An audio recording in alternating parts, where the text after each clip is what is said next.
Ladies and gentlemen, welcome to Pillar to Post, the feature of the night. It is Apex Wrestling Entertainment. Promo battles going down here on YouTube live. Well, not the promos. They were pre-recorded, ladies and gentlemen. Do not get me wrong. This is Fight Night at the Apex. And, well, I've got to say, a fight we are about to witness between some of these people. Some very, very tight matches here. And some a little bit different. So, ladies and gentlemen, before we get going, I want to throw some recommendations for you. I want to hype up some other promotions that are going down here on YouTube as well as on Facebook. We've got The Foundation and WGP. Exciting shit going down there. We got a lot of work coming your way from them.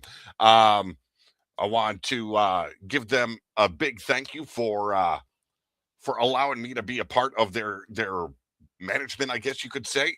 I am the general manager over there, and I've got to apologize. I've kind of shirked my responsibilities as of late over there. So I do apologize to them. SWA, big fight going down over there for the Outbreak Championship title against myself, as well as another person that you will see later on tonight, Dante Black, and so much more going over there. EMP Network featuring Powerhouse Wrestling, featuring Nonstop Promo Wrestling, and Elite Madness Promotions. You also have a lot of other shit going down in the EFED world. So many that it's hard to name them all. But usually I have a clip to play. I have been rushing it, ladies and gentlemen. I have been behind the ball. But ladies and gentlemen, I want to introduce special guest of the evening. And then we'll get into some news. He is the Prophecy King, Mac Millie. Oh my God, he's not even there. He's a ghost. The prophecy has not yet come to fruition. But hey, ladies and gentlemen, some big news going down. So he did compete this night, but following round 2 of Ascension, I've got to say probably the biggest name in the promo verse, the unfiltered Grant Miller, has removed himself from competition due to health concerns, and I commend him for still putting in the work for this round. Now, if his opponent believes that he's going to get an automatic win, a point, you're sadly mistaken. Here in the AWE, you gotta earn what you want. And, well, that goes on to say, and then there is more news. AWE always looking to grow. AWE always looking to find that talent to not help us here on screen with their talent, their entertainment, but in management as well. And I want to give a big thank you to one Gully Guns. Now, as Gully Guns steps up to become part of management, he is also stepping away from the competition. So, that being said, you get a bonus and you get a little bit of a negative there because Gully Gun's a phenomenal entertainer. And welcome the prophecy, King Mac Millie, the head of Smart Psychology. Thank you for having me. First off, shout outs to Grant Miller. Get well. Yes. Dang, man, whatever's bothering you, man, just let me know what it is so I can pack it out, because I was for sure ready to pack you out in my block, but it's all right. Next time, I guess. But yeah, indeed. A hell of a competitor. Oh, I'm going yeah. to say that right off. Oh, yeah. A hell of a competitor. And we're going to get to his match in just a minute here. I recently had a promo battle with him, and I allowed outside frustrations to fuck up the process. And it happens to everybody. It does. Mhm. I had like 4 hours to redo the shoot and cut time down. I allowed the frustrations of the real world to allow me to tell a bit of a story where I ended up giving the man a little bit too much respect, and I took too much time. I ended up cutting an 8-minute fucking promo, which was Whew. horrendous to do. It But sucks when you got to cut, because it's always so much good material in there that you want to use, so it's kind of like hard to like leverage it out or yeah. whatever. Well, Yeah. see, and one of the judges was real good about it. He even pointed out, hey, this is coming from a guy that has repeatedly said you don't need to go past 5 minutes. And I Mhm. totally agree. But there's times where the mind takes you on a different journey. Oh, yeah. Now I've got redemption coming my way as Grant Miller dropped the Outbreak title in SWA, and I get that opportunity once again against your opponent tonight, Dante Black. So Interesting. that is going to be very interesting. But tonight, it's all about the climb to reach the pinnacle here in AWE. The Dante got world. one win earlier today already. Sorry to Ooh, cut you off, but yeah, he got a win earlier on the foundation against Vagabond. So damn. that was Well, interesting. I'm a little bit behind, so I'll be watching the replays, not of just Mhm. Defiance, but Foundation as well, because Foundation's got a great show going. Yeah. I feel bad that I've dropped the ball so much, but I've had so much on my plate as of late. So it happens. Mhm. You get overwhelmed. And you're going to notice it here because I like to do a little bit of an intro before we get into every match. There's one match in particular. I forgot to add the music to it. Hmm. And time just did not allow for me to put it back in. But ladies and gentlemen, we're going into this. All the matches are prejudged. I am right now the sole judge. So if you have any problems with the judgment going down before you tonight, you bring it to me because I will give you and I'll give you an analysis of the match. And I've asked King Mac Millie, the prophecy, to give me his analysis, much like Haywood did when he was on as a guest. I mean, I figured you had one half of Good Golly Psychology, so why not have the other? You know what I'm saying? Yeah, Why not? yeah. Why not? I'd like to say have mercy, but I mean, good golly, just fits right in there. Good golly, have mercy. So, ladies and gentlemen, the match we're starting off with is a man that had to vacate his spot. Now, because he vacated his spot, as well as Gully, there is a big change that's coming. I will announce that at the end of the show. Because actually, you know what? I'll do it when we get to a certain match, after that match plays out. And you're going to understand very clearly why I'm picking that moment to make this announcement. But before we get there, we've got a couple of matches to go through. Ladies and gentlemen, Grant Miller versus Elijah McFly.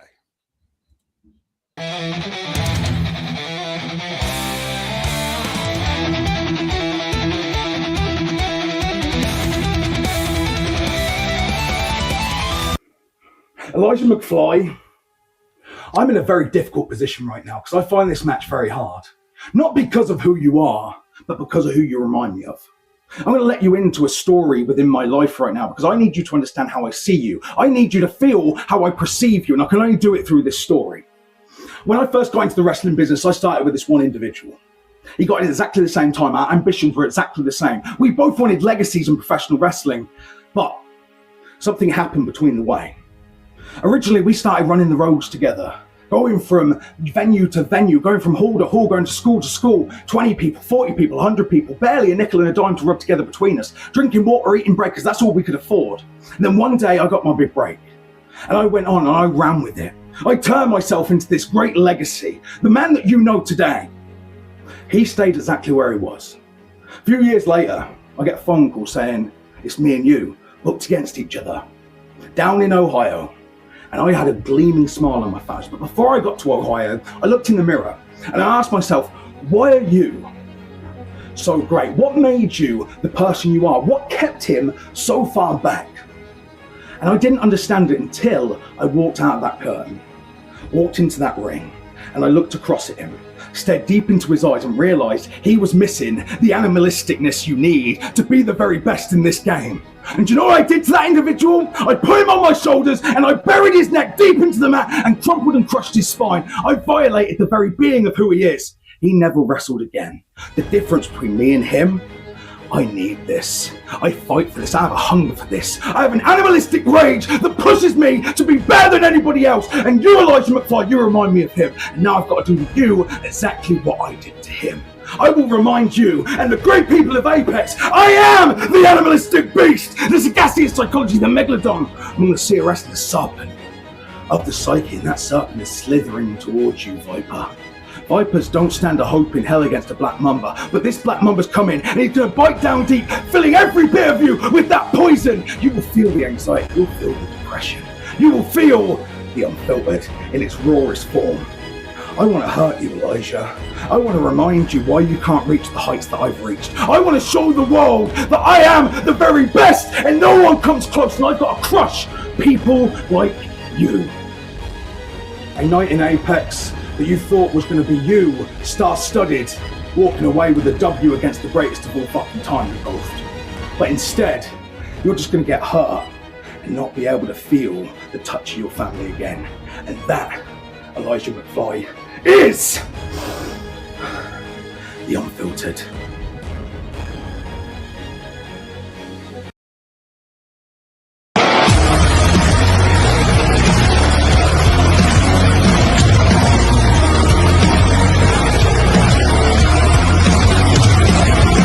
Monsters are living under your bed, 'cause they are the voices in your head.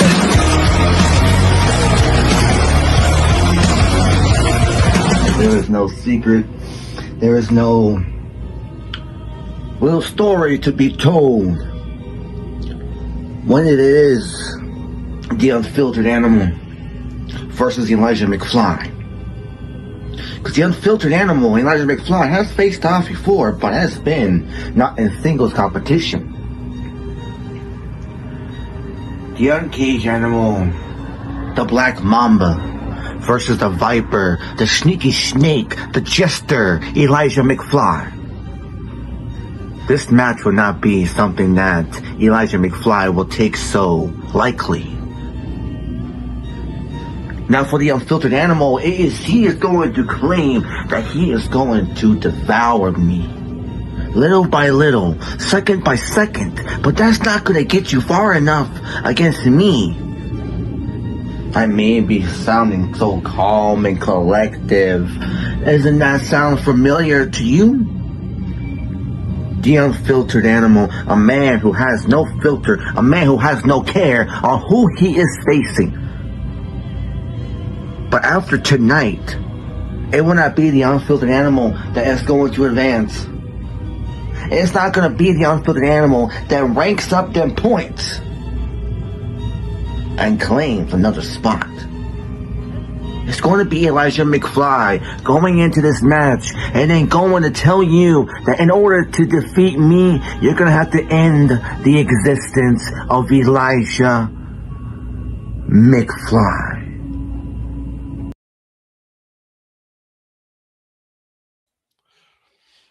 Amen. I want to point something out here. I mentioned something in round one. A thing that Grant Miller likes to do, and a lot of people said it's all a repetition when it comes to Grant Miller. He repeats his catchphrases over and over again, every promo. And I told everyone, you got to start listening what he's saying between those catchphrases. The story to connect the dots.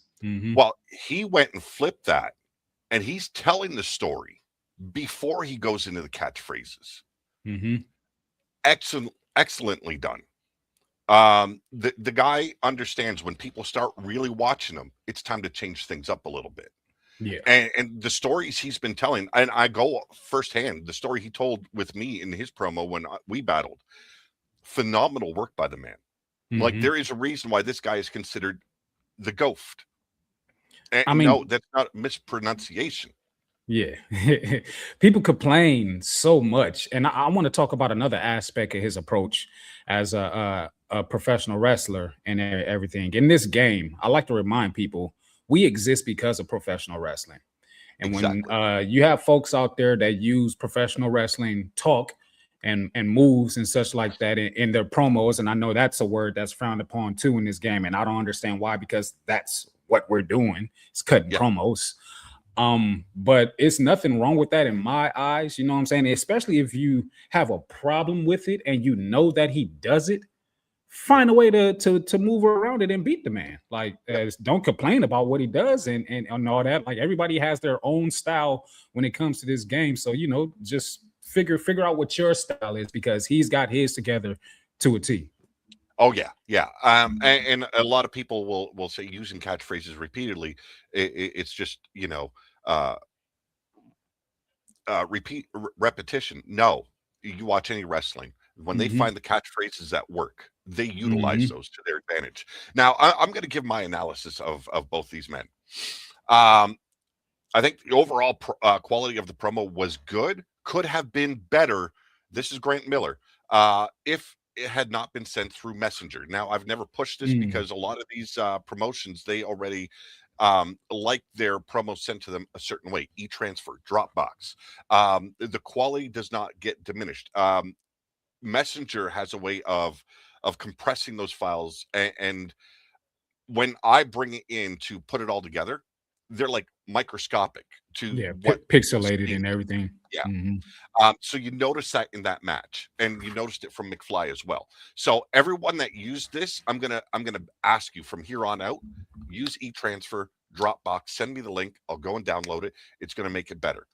The storytelling made this promo and the Unfiltered's aggression to bring it to a climax was excellently executed, the only way Grant Miller can. Grant has been putting a lot of story within his promos as of late, and as a judge, I love this. Entertaining and giving everyone a reason to believe he is at the top of his game. There's not much detractions that you can really take. I don't know if you've seen it, seen any detractions from his promo. This guy is hard to judge because he tries to leave very little doubt in the judge's decision when it comes to promo versus promo. That's how you're supposed to do. Well, at least in my eyes, especially if you've experienced enough judging where you felt like it was unfairly, instead of, for lack of better words, bitching and moaning and complaining, you go back to the hub and you figure out what it is that you need to do better to make yourself undeniable. Make it harder for the judges if you Yeah. felt like they gave you the wrong end of the stick, you know? Now, McFly, your video quality suffered the same as your opponent because of the way you sent it. Here's the biggest issue. McFly's promo was about, well, I kind of exaggerated here. It felt about as long as his intro. Yeah. Now, this wouldn't be a bad thing, but having faced Grant previously in tag matches, you knew what was coming. He made the mistake, as I have facing Grant, not enough intensity. Saying there is no story to tell with Grant Miller, there's always a story to tell. And the story is you. Never forget that when it comes to promoting. You and your fight is the story to tell. There were some mispronunciations as well, and I'm not a huge stickler on such things, but it needed to be pointed out, as it happened more than once. The methodical approach, I love it. I'm known for it as well. But as I have learned, it can only take you so far. Find that intensity, and you're going to end up crushing it. Grant Miller took the win here. I don't think there's any doubt about it. Excellent match. And let's see how McFly does now that I think one of the biggest performers is out of the game. I want to add on an extra note to McFly. Yeah, you spoke on how, you know, he was telling the story that there wasn't no story, but he was given just a little bit of backstory to how they faced each other before. You want to take that, use it, because if you don't use it and you mention it, then you're automatically contradicting yourself and your whole promo, and you could cause yourself a victory if you were set up for one, you know? So I like to tell folks to always be mindful of the content of what they're actually saying if they're trying to prove a point, you know? Yeah. But I felt like both matches were kind of short. I was going to ask, so what was the time limit for each one? But they both did feel short. I purposely did not put a time limit. I was seeing if anyone would notice and use that to capitalize on. Got you. Now there's a comment in the chat. Andrew Bewitt 6938 says stop using intros. An intro is basically letting the fans or the viewers know who you are and what's about to transpire. Done the right way, an intro is kind of a story of its own. Something I was actually building with my match in Defiance against Gully Guns, but that is no longer going to happen. He's had to pull back as well. So rethinking the game plan now. Up next, we've got Allison Black taking on Vita from VPW. This is going to be interesting. VPW, another place, you know, give them their shout out as well, because it's not a bad place. I've competed there once now. I plan on competing there more. And I really look for that entertainment and the value of just going up and doing my best, entertaining the viewers. But I judge part-time over there. No, I enjoy most places where I go. So I haven't had any problems over there. Some do. I don't care. I don't go by what others judge. I go off of my own judgment. Exactly. So, ladies and gentlemen, up next, let's get to it.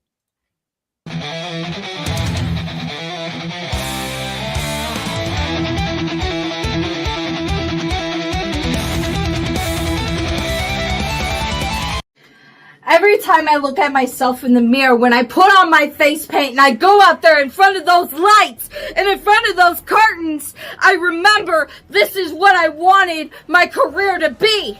This is where I wanted the pinnacle for Allison Black to succeed. I wanted to go out there and turn heads. I wanted to build a women's revolution. And I built a revolution on my back. Every time naysayers put me down, every time I stepped through that curtain, I remembered who I am. I remember that I'm that bitch that everybody can't stand. I'm that harlot everybody fears. I'm willing to go lengths that no one else is willing to go. When I look in that mirror and I see you look at me, Veta, I look at a girl. She goes out there and she keeps saying, I'm this, I'm that, I'm this, I'm a witch, I'm gonna put a spell on you. The one thing that you want to know about when it comes to witches, we work in quiet. We use karma. We use herbs. We manifest what we want. You manifest the wrong energy for the clout that you bring. You're nothing like me. I despise you, Veta. I despise the woman that you are. You make women like me sick. You flaunt your curves, you flaunt your body to be a symbol. I go out there and I flaunt my body for a purpose.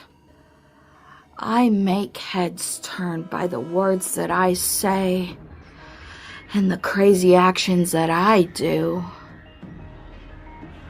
That will forever be the difference between me and you.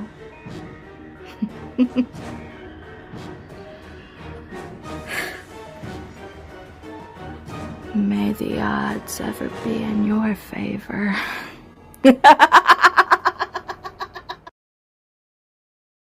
Beetling is that bitch saying out. From the ass to the throne, make them bow to the ground. They know what your excellence. Mastermind drip. DPW queen with that venom on the lip. Yeah, and I do they butlers all that they want. Female police go get down where they want. Beetling is that bitch, get it right. They the storm, they the spell, they the night. Ascension. Something everyone must do in one form or another. A movement to a higher strength, a higher mindset.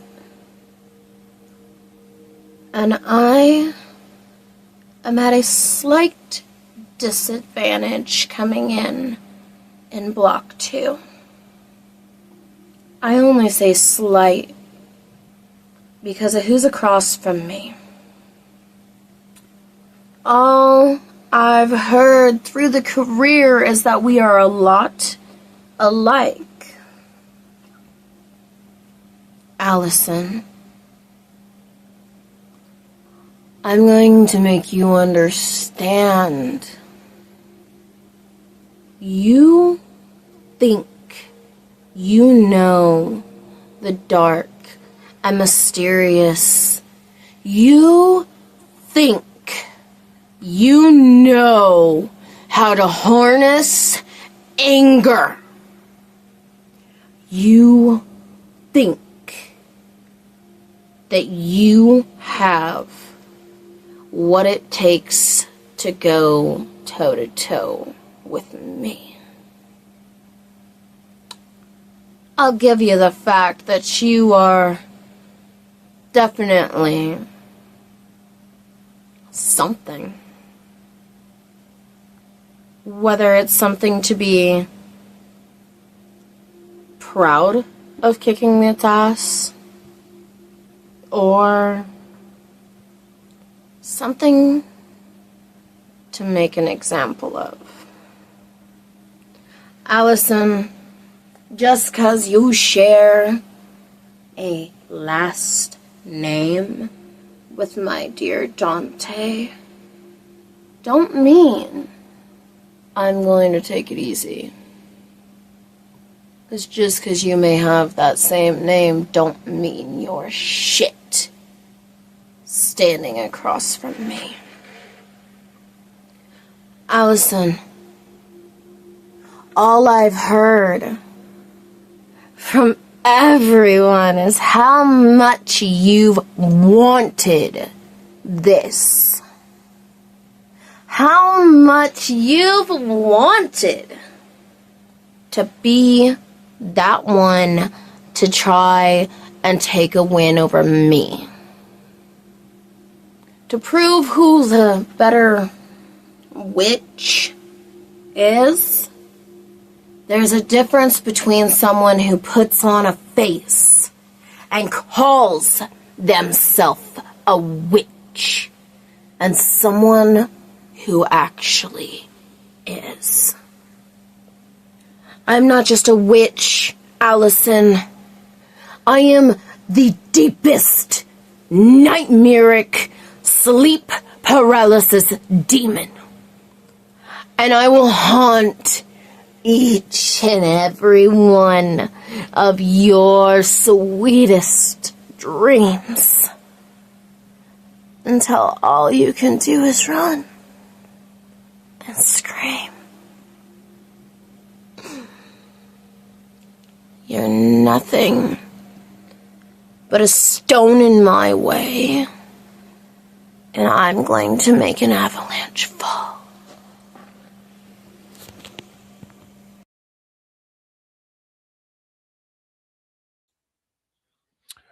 Very contrasting promos here. Different approaches. While I'm bringing up my notes, I'm going to ask you to throw down your analysis of it. Ooh, geez. Again, verbiage. Some things I was following for both promos, but they got to a point where they walked back where they took me. I mean, slang may be different in different states and things of that nature. But to point out one thing, Vita said, you know, you are shit, or you're not shit, or she probably meant to say you're not shit, but you know, standing there, you're shit, or something like that. Or I don't know. It was very confusing to follow. But one thing that Vita did say was that there's a difference in between putting on makeup and calling yourself a witch and then actually being a witch. And I was like, ooh, that was strong. And then she made me feel like it was actually true for both cases and everything. And I'm like, all right. But interesting match. I can say for the both of them. I expected more from both of them as well. Vita, you might need some ambiance music to go along with your verbiage to give it a little bit more feeling. I'm not. I know if you watch me, you see that I do a lot of graphics and stuff like that, but it's not always needed. But music, definitely in most cases, always needed just to carry the silence and the dead noise for when you're not speaking. You want to keep people dialed in, keep them lined up. Allison, a little bit better than what I saw earlier. She had a match earlier today in the Foundation as well for the Havoc Championship, and I thought I would see a little bit more driven purpose in between the both of them for this match. I mean, correct me if I'm wrong, but are they the only two women in either block? I believe so, yes. Yeah, so it's like this should have been a star-studded affair. And when you're Allison and you're claiming to bring a women's revolution, I need to see that revolution. I need to feel fireworks. I need to feel energy from both sides. I'm not saying that neither one was bad. I'm just saying they left a whole lot on the table and didn't pack it in, you know. So there's that. Interesting. I'm going to start with Vita. The intensity in her eyes told a lot. Mm-hmm. The way she directed herself at the camera, like she was speaking directly to Allison, that I liked. Control. Yes. Now, I'm going to open up my notes here, and I'm going to say this: methodical, threatening, venom-filled statements that sold who Vita is, and can be when facing her.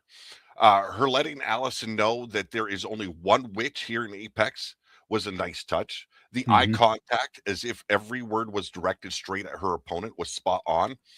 Critique going forward, she'll need to find another layer. She'll have to find that aggression to utilize it. And like you said, music for ambiance. Like the tone she brought, if the right music would have been played right now. I would have set it off a little bit more. Yeah, it would have accentuated her approach.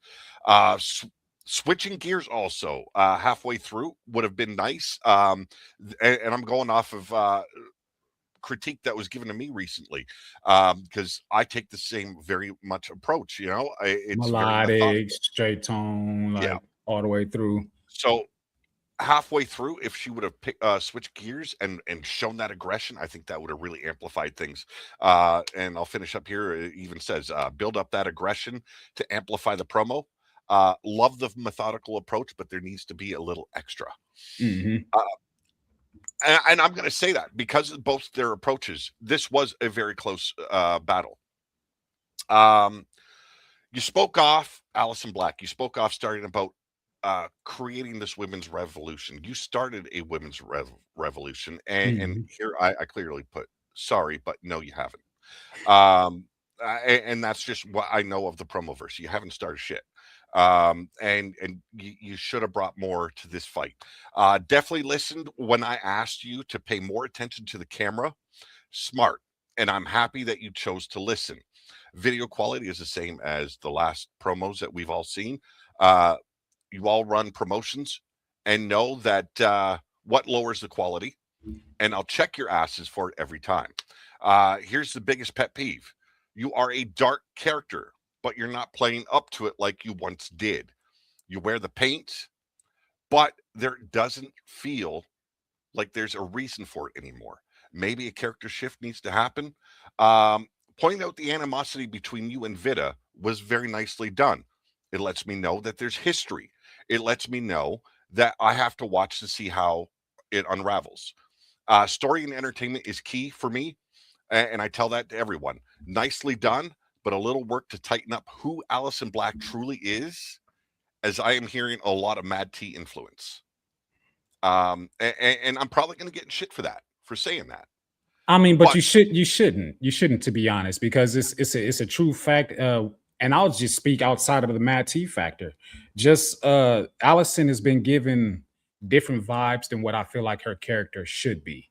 Yeah. Especially within her message. Like, maybe you don't want to be such a dark character giving so much light, giving so much positivity. Like, such and such looks up to me, and I looked up to this person and that person, but it's like you're giving me ghoulish, you're giving me witch, you're giving me like ghoulish witches don't do that. They don't say those type of things. So it's like if you want to give that type of verbiage, flip it out. And Allison, she's not an ugly girl. She's not an ugly girl. She can take that makeup off and give us something else, something.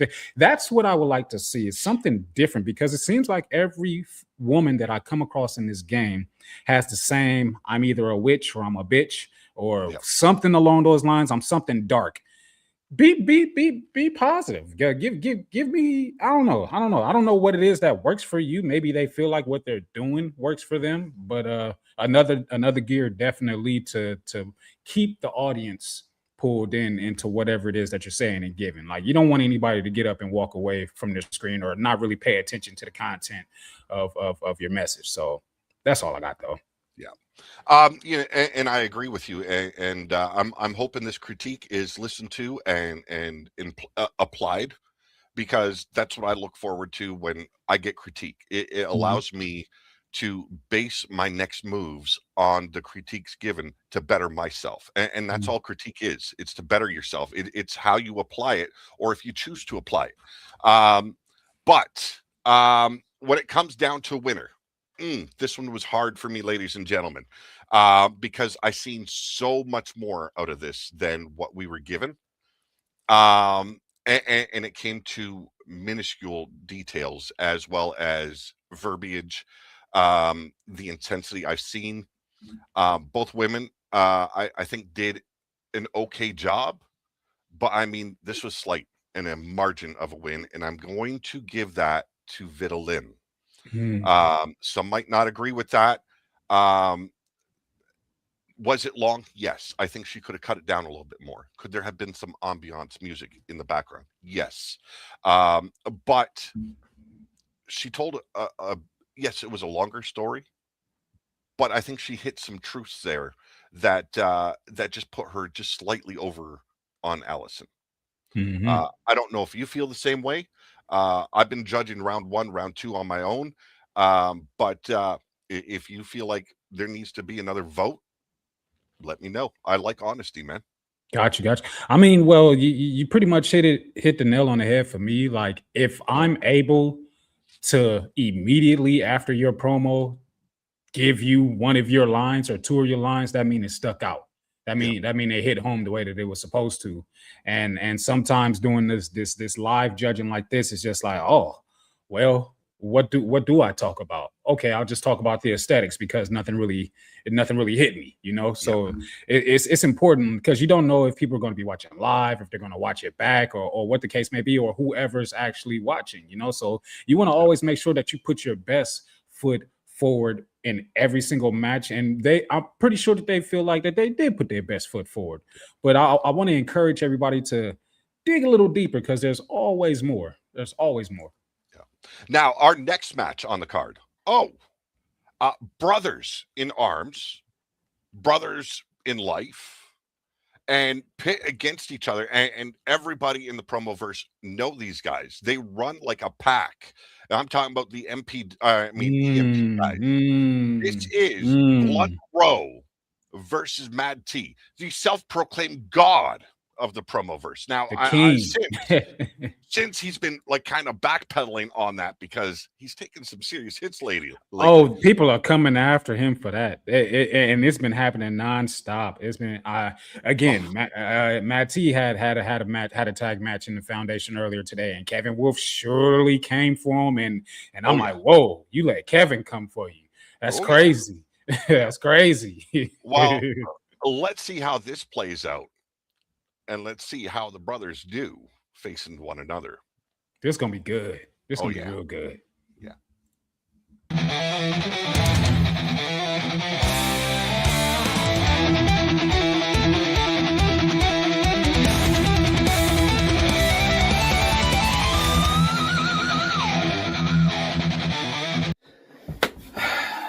AWE. The thing is, I don't even know why my opponent's Blunt. I don't want to fight my brother.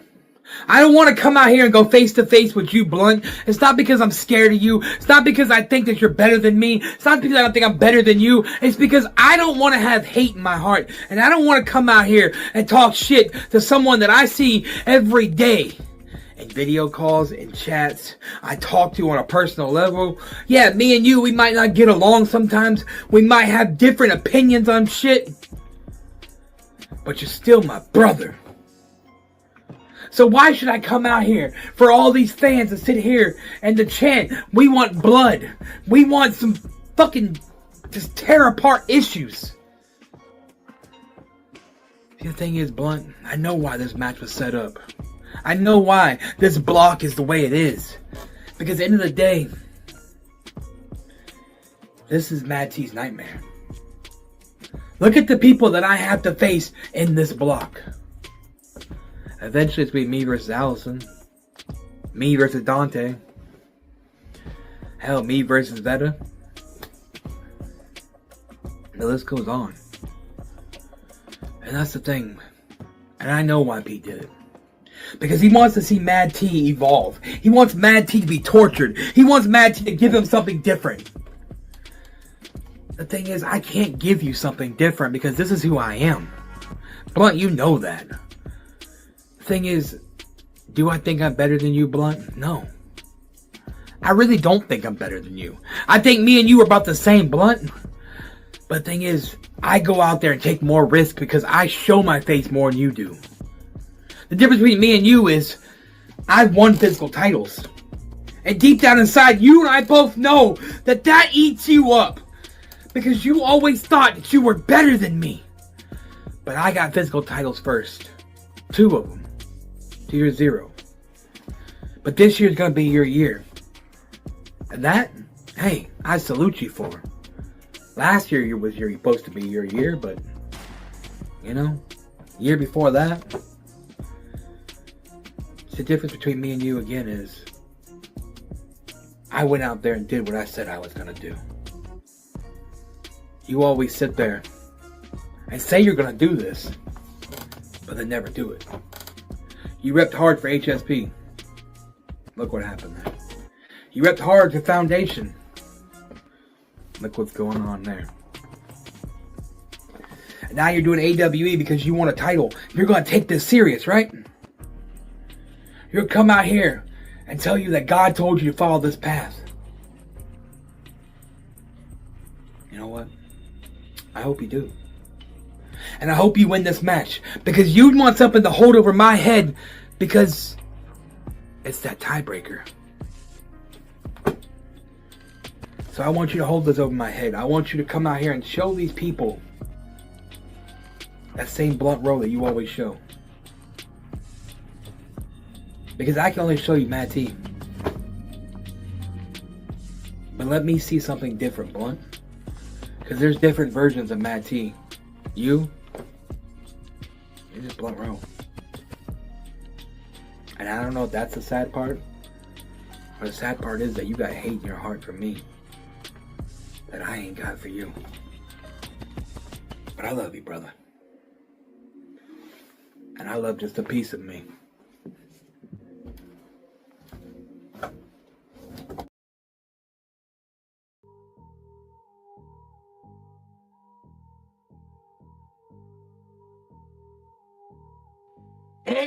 AWE, or the company that I like to call. But I guess it's serious for a second. I did it again. Y'all booked a banger, a main event material match, a headliner. And I know everybody sees it. I see the name across from me and automatically think the story. That's his right-hand man. That's his homie. That's his partner in crime. They've been everywhere together. This gotta be good. And all that may be true. I all got the right to assume this exact thing. But the moment I signed up for this tournament, the moment the ink dried, everything went out the window. Allies, best friends, acquaintances, they don't exist. So tonight, with that being said, I'm breaking the fourth wall. I'm exposing Mad T. I'm sorry, brother. This is all business. See, what did I tell you? What is something I like to remind you of? You can't build the foundation without a blueprint. And that's all I've ever been to you, T. A blueprint.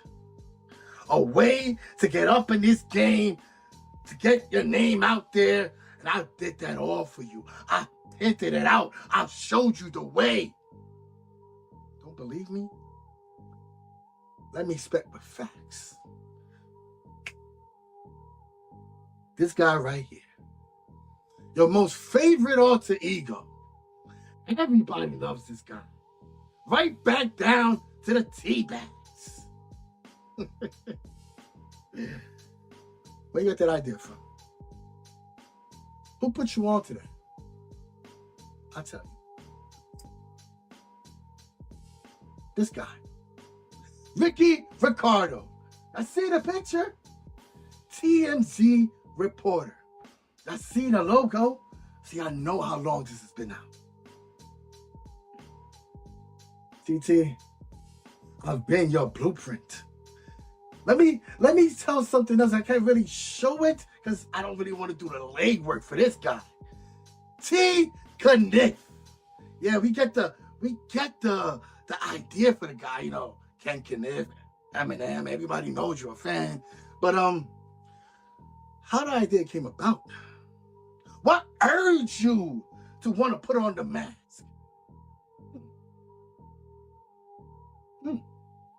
Oh, Hydro! Oh, shit. Again, T, always been your baby. The blueprint that you use to build your foundation. And yeah, T, imitation is flattering. Not to me. I'm tired of the dick riding.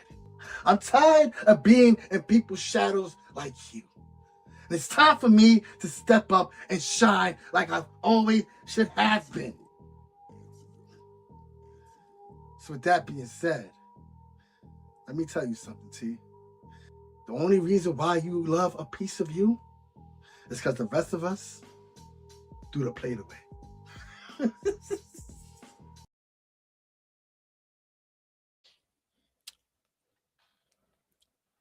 Okay, I gave this critique last time to Blunt, and it was commented in the chat there. The floating head, brother. Do me a favor, lower your camera just a little bit, show a little bit of your torso, so you don't seem like Zordon floating in a bubble, or a tube. But I mean, talk about a contrast. One came out with excuses. Wasn't sure how to compete against his brother. The other one came out swinging.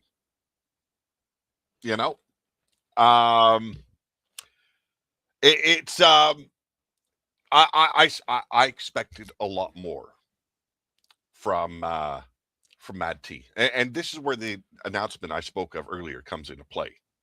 But he clearly stated, "I know what Pete is trying to do to me. He's creating this nightmare. I got nothing to do with your promo. I got nothing to do with your battle to become world heavyweight champion. But you did show me this Block A category, not for you." And I'll get to that in a little bit. But Mad T, you don't know why you have to face Blunt? That's a big question right there. Because you signed up to compete for a world heavyweight title opportunity, brother. And you don't need to hate in a competition. You need drive. Yeah. Here's another one. You ask for your roster to use e-transfer. Why haven't you? Because that was very pixelated. Quality suffered overall for the look. The story for you and Blunt was a nice touch. I enjoyed that. You put some context there. Your success and Blunt's failures also pointed that out. I loved it. My honest opinion, you gave an opportunity away to see if your brother in arms could capitalize, and that may have been a big mistake. Not worth taking. Never leave doubt as to where you should stand in the pecking order. Overall, well done, but I know you're capable of so much more. Compete! Don't give anyone anything. Make them earn it. Nobody. I don't care who I'm in the match with. I get excited sometimes depending on who I see, because I say, I'm going to make an example out of you.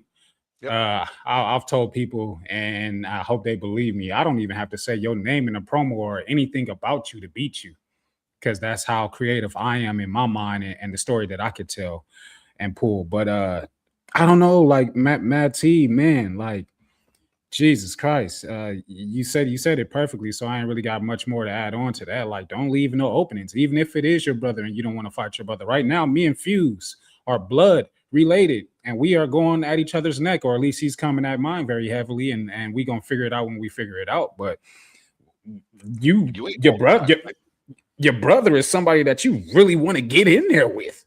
You know what I'm saying? If anybody else, like I'm gonna show you why I'm the best brother. You know what I'm saying?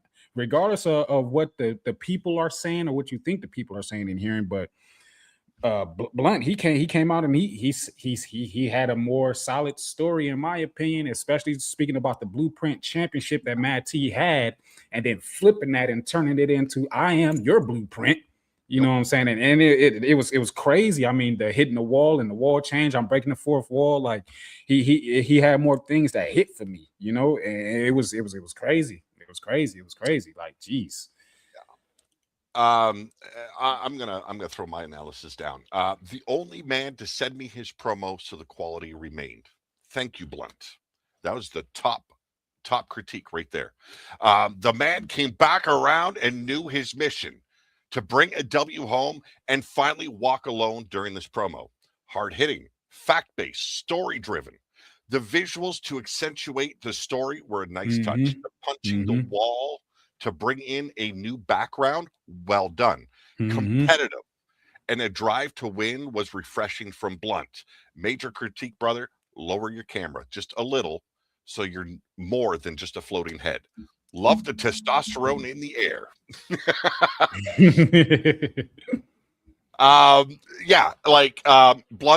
Blunt, and if there's argument about this, I don't fucking care whatsoever. The viewers that are here, the viewers that will watch later, they're going to pick the same guy.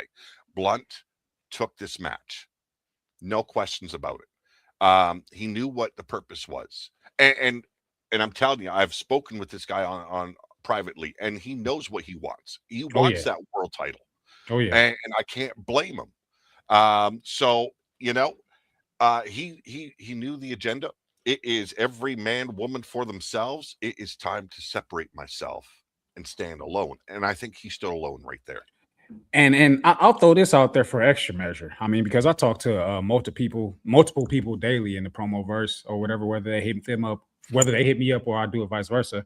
I had to hit up Blunt after I took a real good look at Block A, and I said, "Oof, I don't want to go against Blunt." Not because I don't want to, but just I don't want to. Like that's my guy or whatever. But I told him, I said, just because I don't want to, don't mean that I'm not coming for you. I'm still gonna do what I need to do. But I got respect for you, bro. But and I feel like that's the approach that Mad T should have took. Like, yeah, tell him personally, I don't want to go against you. But when you get on this camera, don't tell me that you don't want to go against him, because you automatically telling me that you don't want to win this match. It is, you know, the biggest critique, and like, to give Blunt a lot of credit. If anyone watched round one, the Unfiltered Grant Miller gave this man high respect. You know, so even Grant Miller seen the competitive side of Blunt Row. But round two, like I told everyone after the show, you guys might have started off easy round one. Round two, make sure you own it, because now it's going to start getting difficult. The climb is now beginning. So Blunt did just that. Congratulations to Blunt. I appreciate the effort and the drive you had. But the main event in Block A, yes, the first four matches here were Block A. We're getting into Block B following this match. And it will be the man that's the guest host right here, the Prophecy, King Mac Millie, and he'll be taking on a new arrival that started this round instead of round one due to vacated places, Dante Black. Or is he the Reaper? Dante Black. It doesn't matter. It's going to be a banger. Let's get to it.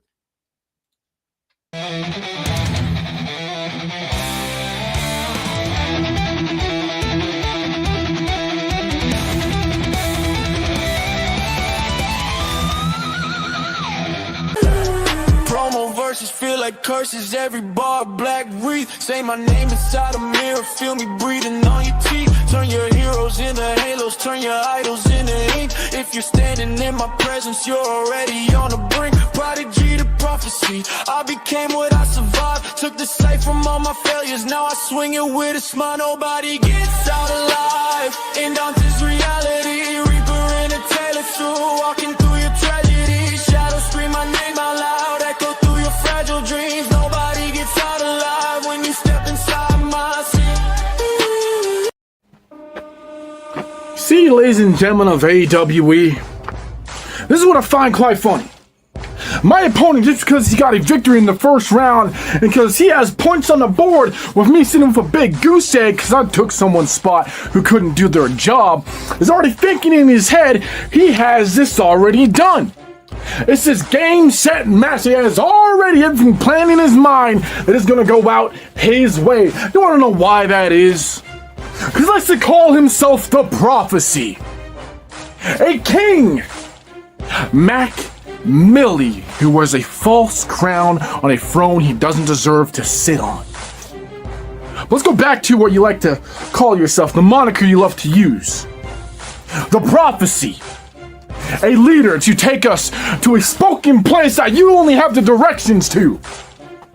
What makes you a prophecy, Millie? Because everything you say out of your mouth comes true because it's written down in history before everyone else already knows it? Because you already see it in the history books. Well, you see, the funny thing about this, Millie, is that a prophecy, it could be many things. It could be a story waiting to be told. It could be a tale of fortune and fame waiting to be seen in front of everyone's eyes.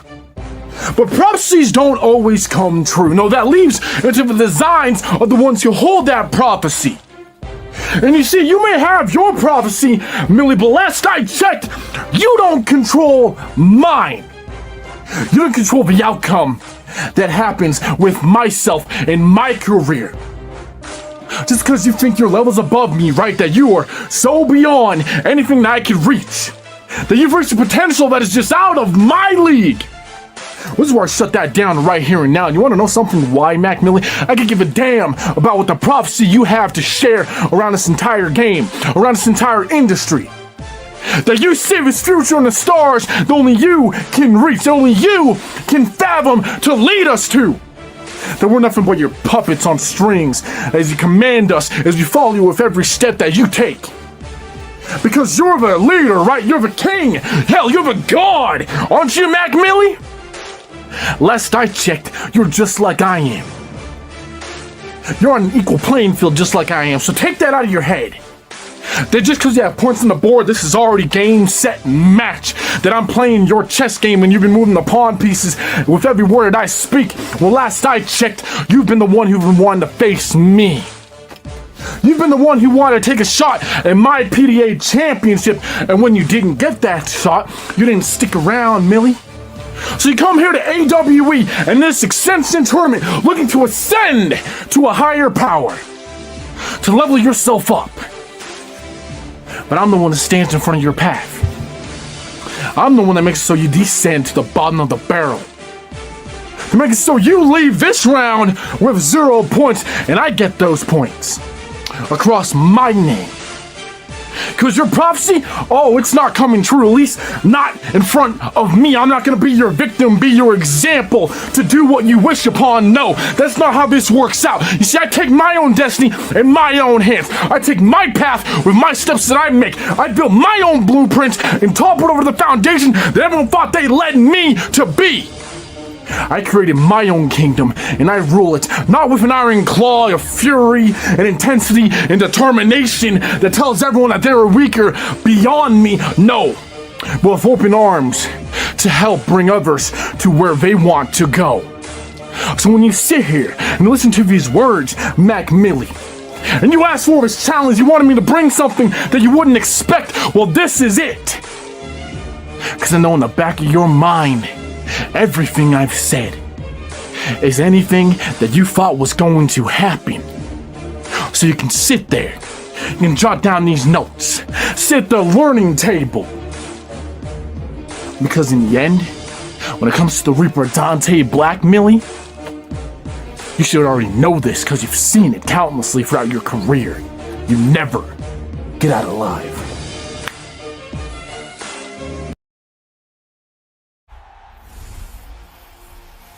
Block A action started off with me laughing at Mad T. And since I fed my humor, it's time to switch up my energy. Dante, there ain't nothing laughable about you when you come onto this screen. And I know you're gonna show up and take it to the max because you know that you have to, but outside of the obvious fact that you're not better than me, there is still a chance of you beating me. And for that reason alone, I've gotta prophesize to you through victory and give you divine inspiration. And if you listen to Mad T, he did say some true things that I will now firmly make you believe, because I know you believe in me already. Dante, you will never even try to disagree that I am the brightest light of its kind. And because of that, whoever faces me automatically receives even more shine. than they are used to. And Reaper, Dante Black, in this moment alone, you arrived to fight in my light outside of your darkness, and I applaud you and approve of you calling me out recently, because even though I'm only in my second year, in my first year, I told the BWO that I'd wipe them off the face of this promoverse if they wasted my time with you. But now, I accept this, not only to defeat you to go on to win a new championship, but because you've leveled up since then, which makes this kill so much more impactful. I am the savior of the new school and the promo-verse glue. Hell, I even gave one of your guys a win in VPW, where I also judge, but I ain't about to give you one too. And the judging part, well, yeah, I won't do that because I simply don't pick at low-hanging fruit. And if you give me props like Mad T did, I'm going to use them to beat the fuck out of your fucking face, dude. Violence tonight is what I bring to you, not before I swing, because I guarantee you that I will at your woman Vita, because my lord, she makes me feel like a natural born killer. Her next is what I'm going to do after I finish and decimate you, because you should know better than most that when there's actually something on the line, I'm damn near impossible. And you have to be the greatest that you've ever been, just so that people will even talk about me and you. And at this point, you better hope that I ask God for the patience, because I already asked him for the strength that I didn't even need to beat the shit out of you, Dante. Even if you've improved somehow, you've still made it possible to make this simple. Understand that this is my playground, and this party that I've invited you to. Rise up as Vita snatches on your rope for me as you sway back and forth, filled with candy, ready for me to see how many strikes it's gonna take for me to pin the yata away and leave. From the sweet taste of victory, my words enough bring about vivid imagery. And I'm not about to let you or anybody else bust my picture out the frame. 2 down, 5 more to go. Moving on to the finals from Block A. Ah! Ah! Sweet!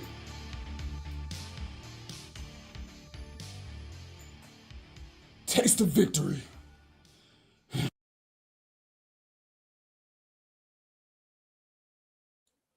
I chose correctly, putting this as the main event for Block A. I chose correctly. I'm gonna get your thoughts on what you thought of Dante's. But let me. You sure you want my? I want you to go first. Yes. But I forgot to announce what is happening. I do believe after the last match. Yeah. So Mad T believes that I have stacked the deck against him because family isn't involved in his ascension of Block A. And seen as 2 left, we're a bit short on both level on Block A as well as Block B. So Mad T, I'm doing you a favor to prove yourself. I'm shifting your gears and I'm putting you to Block B. Show up or don't. I'm giving you a little bit of an advantage here. That might not be a nice thing to do, but let's see if you're going to bring the fight. I doubt it, but we'll see. Okay, ladies and gentlemen, we're going to start with Dante. And this was the first comment I made. Watching you, brother, could give a man motion sickness. But I also understand the energy you exude, and it's to help with the flow. So I get it. Critiques. Perhaps slow down a little bit, as I notice you slur your words at points or your pronunciation begins to suffer. Now, I also understand that this man was dealing with a tooth infection. So that could have created swelling, but I've also heard it in prior promos that I've seen him in. So tighten that up a little bit. Love the energy, the drive, the story told, making your opponent know that he is going to have to fight for the win here. Loved it. And will prove to be a good fight between you two. Now, there was things said in his promo that I really liked, but then we get up to the prophecy. King Mac Millie. Damn! That was the first word I fucking threw down.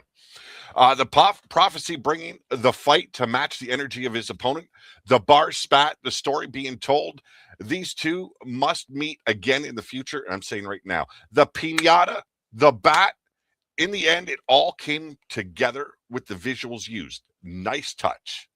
Entertainment was key here from both men, and both men understood the mission. Critique, again, quality of the video would have been better. Start using the e-transfer Dropbox to save the quality. There seemed to be a slight audio as it faded in and out slightly. When you step back from the camera, I heard it. Not sure if that was from compressing it in Messenger or it was just part of the. But altogether, I could still hear you, and you were clear. Your statement was made. This was close, very close, and I hope to see a repeat here in AWE. Those were my final notes. There was things you said in there, as well as things that Dante said, made it very close. I also want to point out another issue I've seen. Dante's, I don't know if he's using a green screen or not, but you could see the background coming through his shirt. That was another thing that hit him a little bit. Brian LG, how you doing, brother? So gonna have to tighten up on that to make it a bit better. Although Dante sent me his promo in Messenger, it didn't seem to take much of the overall look away, which was surprising. But I did notice the green screen. Like I stated, this was a close fight. And I'm giving the win to King Mac Millie because damn, everything you did in there, it made sense. Same with what he did, but your vocabulary, the bars you were spitting, man, you got a way of putting a flow in there that I've seen from others, but you have a unique way of twisting things, and I enjoy that. I enjoy the entertainment value you bring. I enjoyed a lot of what Dante did, but overall, there was a little bit more detraction away from, and like I stated, it was a close battle between you two. Definitely the main event of Block A this round. So it was nice to see. Okay, yeah, he's stating it right there. I had the same issue. My lighting fucked up on me, and that is where the frustration in my match with Grant Miller came from. It took me totally out of my game plan. So I understand that. Yeah, it's one judge and a commentary. I fucking hate narratives, first of all, now that I know exactly who that is. People always have this picture of me painted out, and I don't know where the fuck they got it from, because I hardly talk or speak to anybody like that, especially in locker rooms and things of that nature. I've never once said what my name means anywhere. Yeah. Not once. I've never once questioned anybody else that calls themselves a king, but it seems like those kings always have a problem with me and want to call out my crown. I don't even understand why I call myself one, but that's a conversation for later on if there needs to be one. It was a lot of things that he said that I found to be untrue because they were untrue. I've never asked to go against you anywhere. When I came to PDA, I came there for my friend Justin, who we know as Triple P in Vain. He asked me to come over there, and so I did. Other things transpired behind the scenes out of confusion, so I took my leave. I did lose that match that I was in. It was a multi-man match, and Gully Guns was the one that got the win in that match. I came in second. That was my debut, and I was looking to have more time over there, but it just not did transpire in that way. So I wasn't running from you, and I've never asked to face you anywhere. They asked me to face you in BWO, asked Bobby Miller, it's true, and I laughed at him, and I said, don't you do that. You asked to defend your newly won championship that I judged you to win over in VPW against me, and I told you no. So the thing about the verbiage of just saying like, yo, you did this, you did that, you did this, you did that, you did this, you did that. If you're gonna say that I did something, tell me the true things that I've done. I've never once said this is who I am and this is what I'm about. And if you really pay attention and listen to me like I think you do, Pete, the things that I say have at least more than one meaning, 2 meanings, 3 meanings. I say I combine things that you can separate and be like, oh, he said this, and then it meant this, and it meant like the way, like that's just how my mind works or whatever. So I saw you comment, I saw you comment Dante or whatever, but like it just takes me back when people come for me with these narratives, and I'm like, what you're saying isn't even true about me. Like I've never once said outside of character that I'm better than anybody. You know what I'm saying? It's just the prophecy of which that I'm leading has many different meanings to it, like Dante did say. But I'm like, Jesus Christ, like where do y'all get this from? Where do y'all get this from? Where do y'all get this from? Entendres and trying to sew a narrative in there. I think that's been in EFED in general the entire time of its existence. And I'm coming from the written world as well. This is my first real foray into the promoverse. And people will twist the meaning on things to sew a narrative. And I've got to say, what I like about that approach, it can lead to something bigger down the road.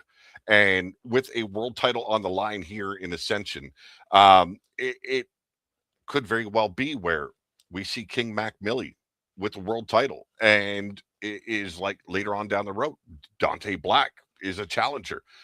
This can all play out in a different sort of way, and it's fuel for the fire. Now, do I appreciate narratives being placed on me? No, but I know it's going to happen. It's good that it happens because you can counter that and battle against it and prove to people who you truly are.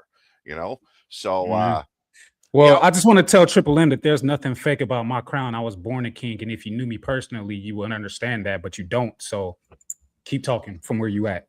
Well, speaking of Triple M, his opponent this week was a faction member of the LOD. It would have been Gully Guns, but Gully Guns removed himself from competition and has joined management. He doesn't believe in competing for a world title or any title if he's part of management. I appreciate that, and I love that because I'm the same way. I gave up my EMP title because I was the GM over there at the time. I didn't think it was right because in my head, I'm wondering, am I winning because I was better or because management thinks I'll get upset if I lose the title? You know, so you got to look at it that way. And I appreciate that he looked at that, but we're still going to play Triple M's. I'm still going to give my analysis on it. And we're going to get into it right now.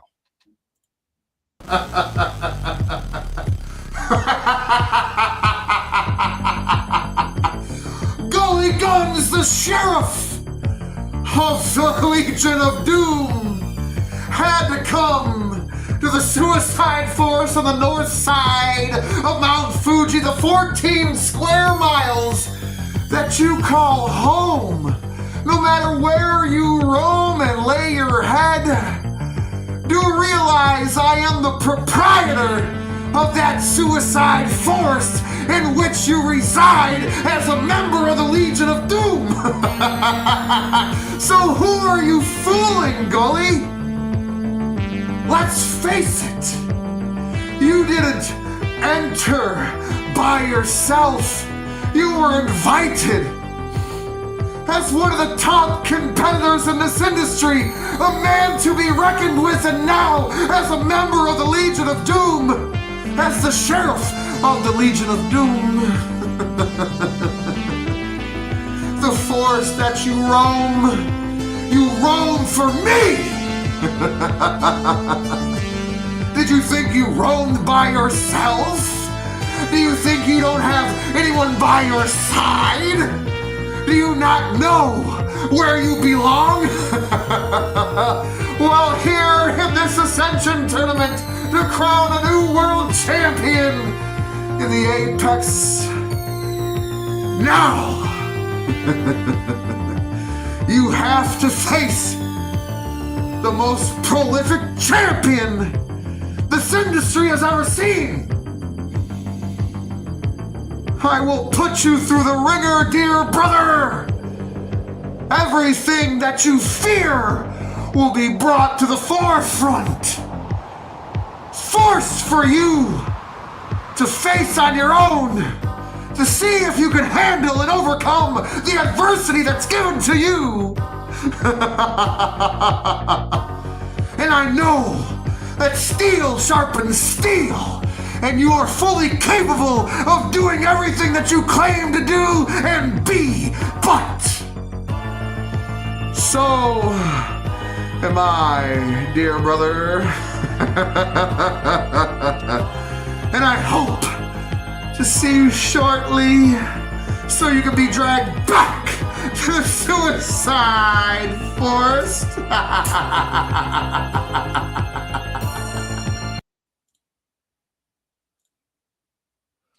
I wish Gully would have been able to do this. But you know what? Triple M automatically gets the win here. You know, he goes into the next round, round 3, with a win in the W column. And nothing much I can say about that. But one of my key pieces of analysis here. This was the opening match for Block B. I've seen a few guys use a mask in their promos. They suck at it. Mm-hmm. Their words are muffled. They don't know how to pronunciate because that mask is It's either always too covered. tight, Mm-hmm. and they don't know how to accentuate that. Andrew Roberts, how's it going? But this man does it with ease. And you can tell he projects his voice through that in a way where there is no doubt of what he's saying. And I appreciate that because we could hear mumbled garbage any night of the week. And in a lot of cases, we, as promotion runners, we tend to suffer from that. We have to listen to a lot of garbage. So I appreciate the effort he puts into projecting himself through that mask. The ties that bind these men, and Triple M reminding Gully from the get-go who the leader is of LOD and who was invited, establishing himself in the story told. And let's not forget, Triple M is a highly decorated champion. The darkness with the added light from the lantern gave an ambiance as well as an ominous feature that amplified his presence. His theme revolved around the Suicide Force, which it tends to in a lot of his work, meant to inform his opponent of the kingdom he rules. He speaks through his mask like no other I have seen in the promo verse. It doesn't hinder his pronunciation where others would suffer. Sad we will not know what his opponent brought, but as we found out, sometimes roles change in this universe. Now, comment made. No intro. No, there doesn't always need to be an intro. It can just snap right into it. I appreciate that. But one thing I will point out. Azrael's intro was 53 seconds long. That is almost a minute. I think he needs to shave some of it back.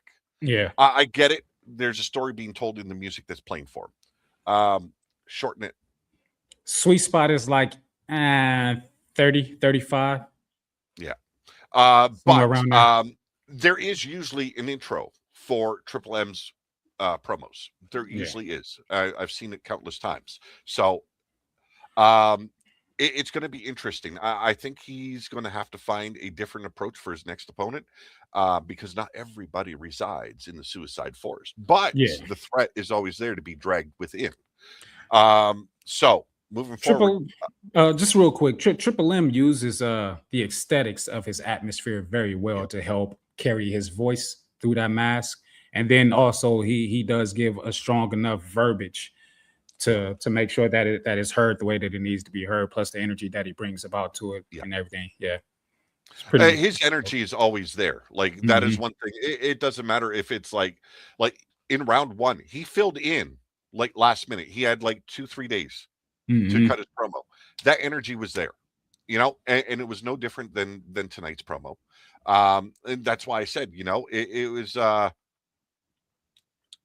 it's a 37 second. Well, 37 felt like a minute to Pete. You know, well, it's maybe I looked at the time wrong. I maybe included the intro I tacked on to show.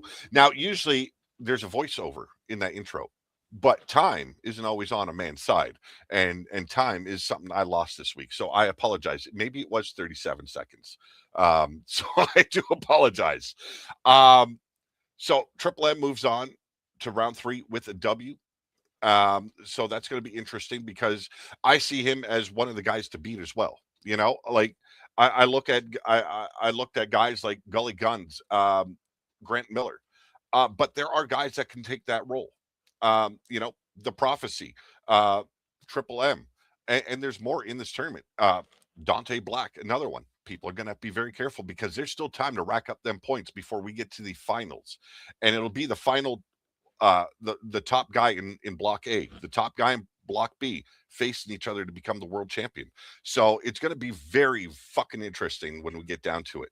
But up next, this was also a last minute substitution for WAPO.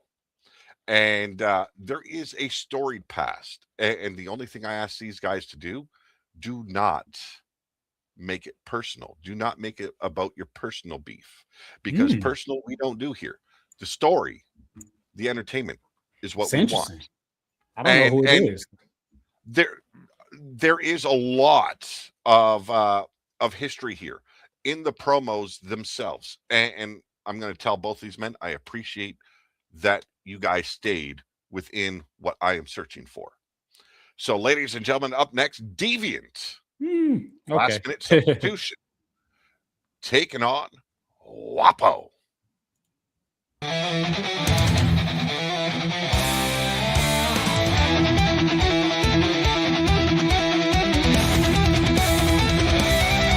Welcome to my circus, ladies and gentlemen.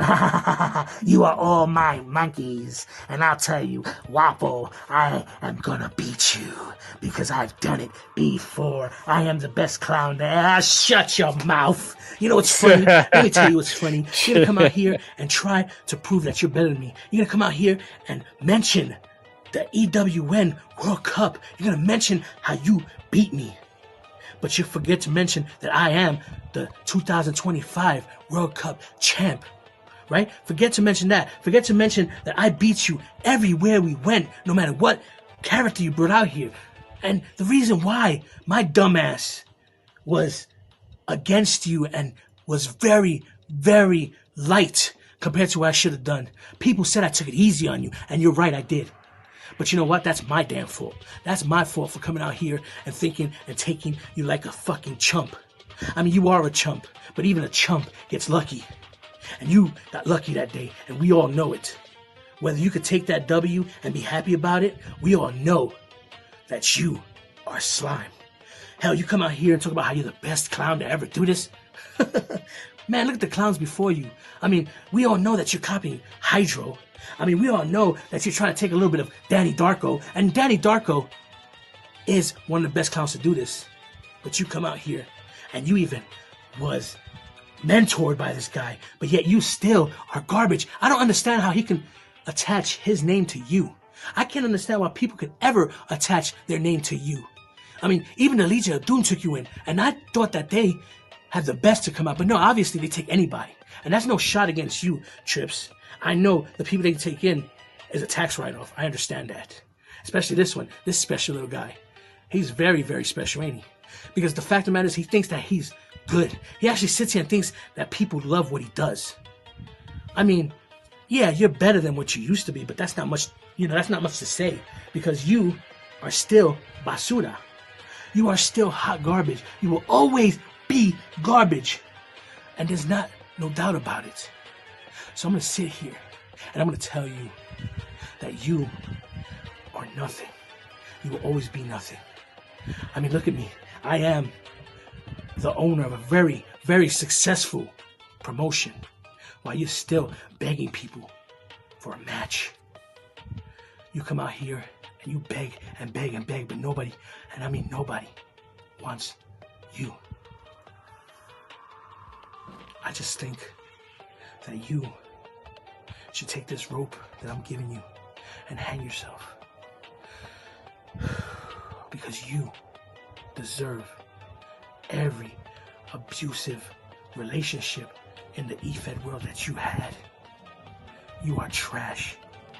And I will say that forever. If you have an edge on me in this match, you better hope it's close, because the reason why you beat me is because you made a favor. I would love, and I can't wait to see what you have to say, because everything you say is going to be repeat. That's all you do is rinse and repeat.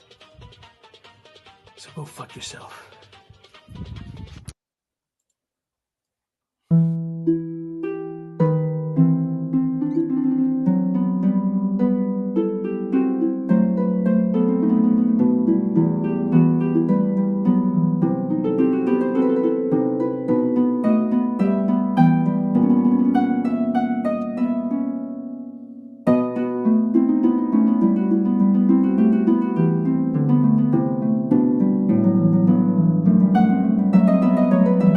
Ladies and gentlemen of AWE,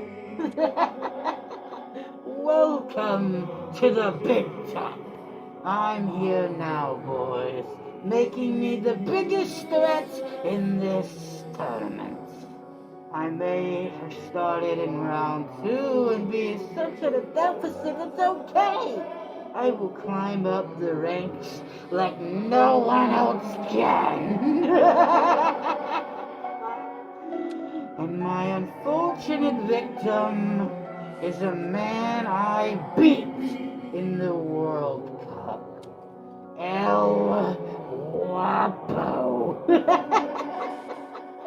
And I will do it again in this tournament.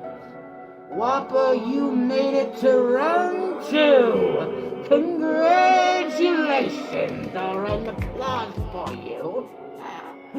But there's something that needs to be said, and it needs to be said by yours truly.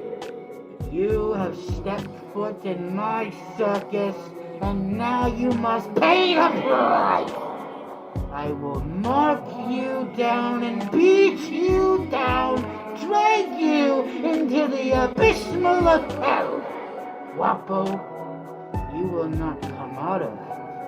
And then you realize when you open your eyes and see what's in store, I will be standing over top of you with my foot on your fat chest.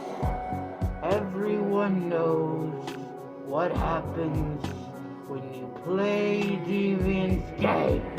I beat you once before, I'm gonna do it again. I predict the future, I decide your fate, and your fate is very fucking dull. I cannot wait until I go on to round 3 and make this my journey once and for all. Because then everyone will fall in my line.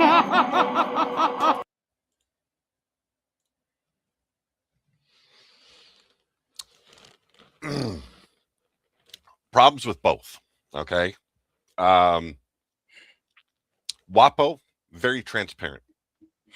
To see everything moving through his body, not even just his shirt, but his face, his hands. That was a big so pull your shit together. You're going on to round 3, pull your shit together. I'll give a bigger analysis, and I have it all written down because that's what I do. Guapo came out with a purpose, perhaps feeling a certain way after taking a loss to the vacant one. Story of hatred between these two was put on display within the story told. This match was a last-minute substitution, and Guapo came out with a purpose. I will say that the green screen work could have been a lot better. You could see the background coming through your body throughout the promo. You fumbled your words on several lines, but you put enough substance to lend to the entertainment and the story. I've seen you do better, brother. It was a disappointment. And that's what made this match even closer than it should be. Deviant, your video, your audio took a hit here. which lowered the entire quality of what I believe you were aiming for. You were a last minute replacement. Could be a big reason for this. Maybe you're rushing it, and I don't blame you. You had like three days. I think I even gave you an extra day. I struggled to hear all your words. The audio quality not being what it should, and then you mixed the filter on top of that, made it even harder. Love the presence and the character and the storied past between you, but you would have gotten further in this match if certain issues could have been improved. The audio quality alone and the filter added, the echo. This was the third time I've listened to it, and there was a phrase he used. I'm going to put my foot down on your fat chest. This was finally the first time I heard that, because before all I could hear, and my brain was telling me, did he just say he's going to put his foot down on his back chest? And he said fat chest. I finally heard it this time around. Yeah, please make sure that your audio quality is a little bit better. And like people are saying in the chat, you never used a filter in the past. Do not use it, because you're talking through a mask already. And I know that this is a different mask than you're used to wearing. This is a completely different mask than you've worn in the past. So maybe there's a little bit of a different feel on your face or something that you're not able to project your voice the way you should. So really watch that. Really try to push your voice beyond the mask. That could be the issue with the audio quality. And like the filter, just it hit you hard, brother. I've got to give this win to Wapo. There was clearly issues on his end as well, and it made this match very close. Round 3, you've got more time. You've got almost 2 weeks to push the next round promo out. The next round will be put out probably tonight yet. If not tonight, it'll be early in the morning. But you've got a lot more time. Really game plan and make sure that your audio is on par. Fuck the filter. I think it would have been better if the voice would have been clearer and the audio would have been better. But I understood what you were going for. Your analysis. Slightly different. Obviously, I have seen better from Wapo, but I feel like he took a deviant approach here. Yeah, I feel like he knew what deviant was going to do, so he did the same thing too. With the filter, obvious deviant used a voice enhancement, but just wrongly. We've given him tips about his mask usage and how to speak clearer with that. So I don't know why he chose that option. Sorry, I forgot to mute my mic. I pop live for these matches sometimes off of good shit. I thought it worked. When Wapo took the mask off and said, "I cut that shit out." I mean, y'all heard my response, so I was just like, "Oh man." He started off. I think that right at the beginning is where he used that filter for his voice, and it worked because he was portraying Deviant at the very beginning. And I thought I was watching the Deviant promo. I thought Deviant was starting out here and everything, so that was good for me. That was good. But yeah, I ain't really got too much more to add on to there. I don't really know their history like that. Of course, I hear people talk and say they're too little 2-bits and everything. But yeah, Wapo, come on, man. This tournament right here is goal oriented. If you don't want to be the champion or the first champion, if you don't want to make history, then what are you doing in this tournament? To answer Dante, actually, yes, it might have been the Calypso mask, but if you would have looked at the painting on it, he kind of resembled the old mask of Deviant. I think that's what he was aiming for. I could be wrong. Maybe I am wrong, because I've seen the Calypso mask in the past. It looked nothing like that.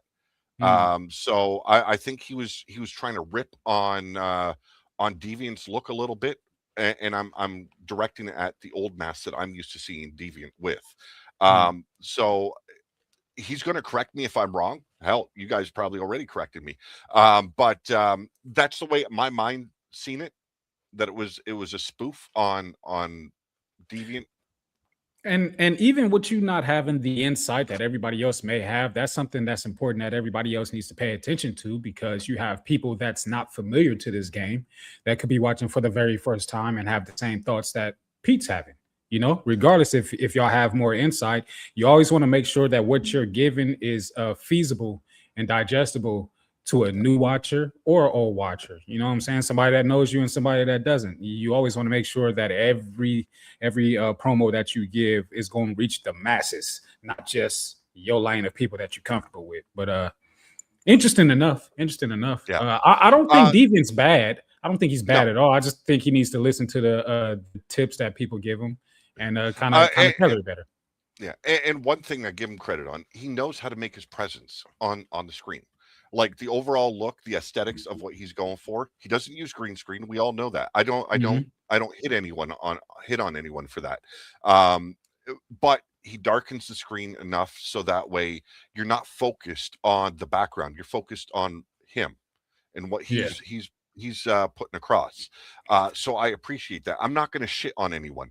I don't give a shit about people's beefs from the past. I know there's a story there, and it gets real, and I'm very thankful that they didn't bring that into play. So round 3 is going to be interesting for both of these men. He needs to learn how to take constructive criticism. I do agree there. Well, here's the thing that I've noticed when people do give constructive criticism to certain people, they're already upset because they lost the match, number one. And it gets personal to them from losing, number 2, and they shit on themselves. So when somebody else comes on top of that and shits on them and doesn't give it to them properly, they're never going to really listen. And take it in. They're just going to be, fuck that shit. You just hate me or whatever. I'm just going to keep doing what I'm doing. But what I will say, I'm never against anything that anybody wants to do in their promo. But if you don't use it right, that's when you will hear me speak on it. Yeah. Like I stated, both these men had very limited time. So let's see, with more time given, they're gonna find their pace in round 3, because now it's time to like really fucking step on throats. Let's get into the next round, because this one is going to be interesting, because these two are they unified the Foundation and WGP tag team titles, I believe. That is Pretty Petty Peterson and the ever politician in Franklin Benjamin. Yes. Oh, I just want to say, they unified them, but me and the guy who's having problems lit fuse. We beat them for them, and we unified those unified titles with the BWO tag titles. Ooh. But then Triple P and Frankie did beat us over in London to get those tag titles back. So my plan didn't go how I needed it to go. In order. We might have a return match, but we might not, because again, me and Fuse aren't seeing eye to eye as promo at least. So but this is gonna be interesting. It's gonna be interesting. I love it. This is the main event, right? No, this is not. There is there is one more after this, and I've got to say, the final match. This one I think could have been the main event. Okay. I'm not going to call them dark horses, because these guys are already made men. But let's get into it, man, because I love the approach both of them took. I've been waiting for this one.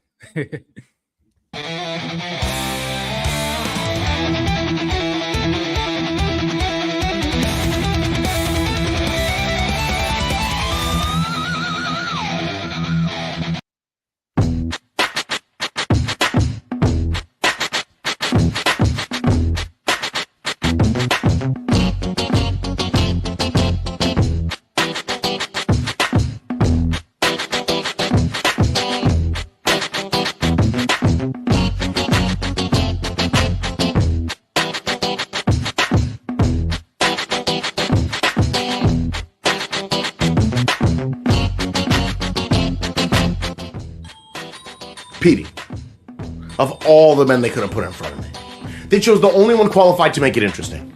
That's respect. You're magnetic. Tremendous presence. Rooms adjust to you. Bald head polished like you're expecting a close-up. Chest oiled like you're auditioning for a fragrance commercial. Beard shaped so precisely it probably has its own maintenance schedule. You understand attention. But attention is not authority. You mastered being desired. I mastered being decisive. You make people feel something. I make people follow something. That's the difference. And Petey, they think this is gonna break us up. But that's fake news. Because you and I built something special, tremendous, historic, 2-time unified champions, twice named Tag Team of the Year. We didn't just win, we institutionalized winning. But now it's just you and me. And I just want to love you. That's the truth. I want to keep standing beside you as we count our wins like dividends. I want petty politics to keep being the gold standard. I want to look across the ring and see my partner, not my obstacle. But here's what you need to understand. Love doesn't make me hesitate. It makes me honest. And honesty says this. When the spotlight hits you, you fall in love with it. You flirt with it. When the spotlight hits me, I own it. I command it. You shine, I close. You sell the experience, I secure the outcome. Iron sharpens iron, and you've spent years polishing yours to perfection. I've spent years hardening myself, and I'm ready to explode. Bigly. People say you're the pretty one. They're right, but pretty fades. Power compounds. You live in the moment, I dictate the moment. You play to the crowd, I play to the future. And in a battle of words, precision beats performance every single time. I don't need to insult you. I don't need to diminish you. I only need to remind you. Across from me, there's no tag rope. There's no shared victory. There's only leverage. And nobody applies leverage more than Franklin Benjamin. Believe me. You're exceptional, but I'm essential. You're captivating, but I'm commanding. You are pettiness at its peak, and I'm permanently at the peak. And when this is judged, not by emotion, not by flash, not by how good you look saying it, but by who controlled the room, who framed the narrative, who closed the deal, there will be one name left standing, Franklin Benjamin. And after it's done, we'll shake hands, and we'll still run this industry together. We'll still be the greatest tag team walking. I just want to love you, Petey. But first, I have to beat you. And it's gonna be huge. I'm Franklin Benjamin, and I approve this message.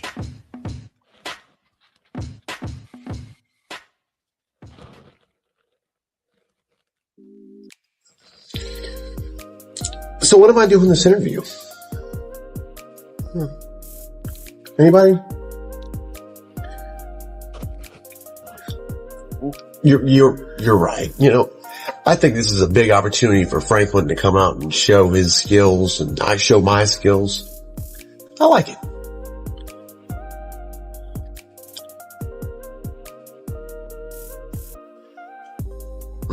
Listen, we all know he's a closet gay. It's okay. I'm not gonna judge him. I mean, have you seen me? Come on. Come on. He's got a taste for theatrics like I do. I mean, you see it.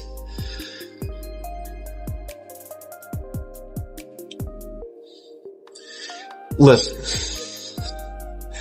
you know, I like to think that we both pull our own weight, but it's clear who pulls their own weight in this tag team, okay? Like, come on. You think for 1 second that, you know, Franklin Benjamin has a funny bone? Kidding me? Before I came around, he was dull. He was boring. He was just your normal politician. Listen, I was coming before he said that he was coming. You know what I'm saying? Listen, I see what you're trying to do here. You're trying to sway me to say some off-putting stuff that you can throw in this little interview segment. I mean, come on. Listen, do I think I'm better than Franklin Benjamin? Absolutely. I do. I mean, come on, look at me. I'm built for this. I'm built for this game. I'm not built for a political stage. I'm built for this silver screen. I'm built for all these people's cameras. He is built for commercials, radio. He's got a great voice. Don't get me wrong. But he's not pretty. He can be petty, but he's not pretty. As a matter of fact, I think ultimately, without me, it would fail. The whole tag team would fail. But our partnership would fail because I keep the energy up. I keep everything up. What do you expect? Huh? We're recording. Oh. Whoops.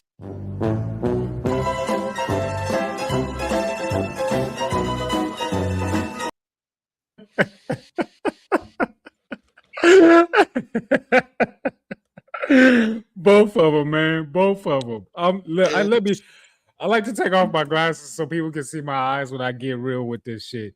I love this match. I love this match. For those of you that know, like, I used to hate Frankie. He was the first person that I ever hated in this game because he was an immediate dick. And so I had to make an example out of him. But like, we've had our feud going back and forth, but now he's all right by me sometimes. And Triple P, that's my guy too. That's my guy too. And I know we have a feud with them or have had our feuds, but seeing them on screen going against each other, like it gave me the feels, it gave me the smiles. Like my cheeks hurt, pause. Because I've been smiling the whole match all the way through, from Frankie all the way to Triple P, having my laughs and having my moments and things like that. Like this was magic. This was magic. I have nothing bad to say about either one of them. Like good shit. Most entertaining match of the night for me. So balanced. I loved it. I loved it. It was very well balanced. The mutual respect, but with that added pettiness on top of it. He's pretty. I mean, I'm pretty. Yeah, he's the peak, and I'm everything. I'm gonna go back and I'm gonna watch that match again. I love it. I might use some stuff from there. It deserves another watch through because I watched that motherfucker a couple of times. And the fact that you still laughing, the fact that it still hits, that goes to show. It was good. Yeah. It was good. Well, that that opening bit, it's like basically saying that Benjamin is a closet gay because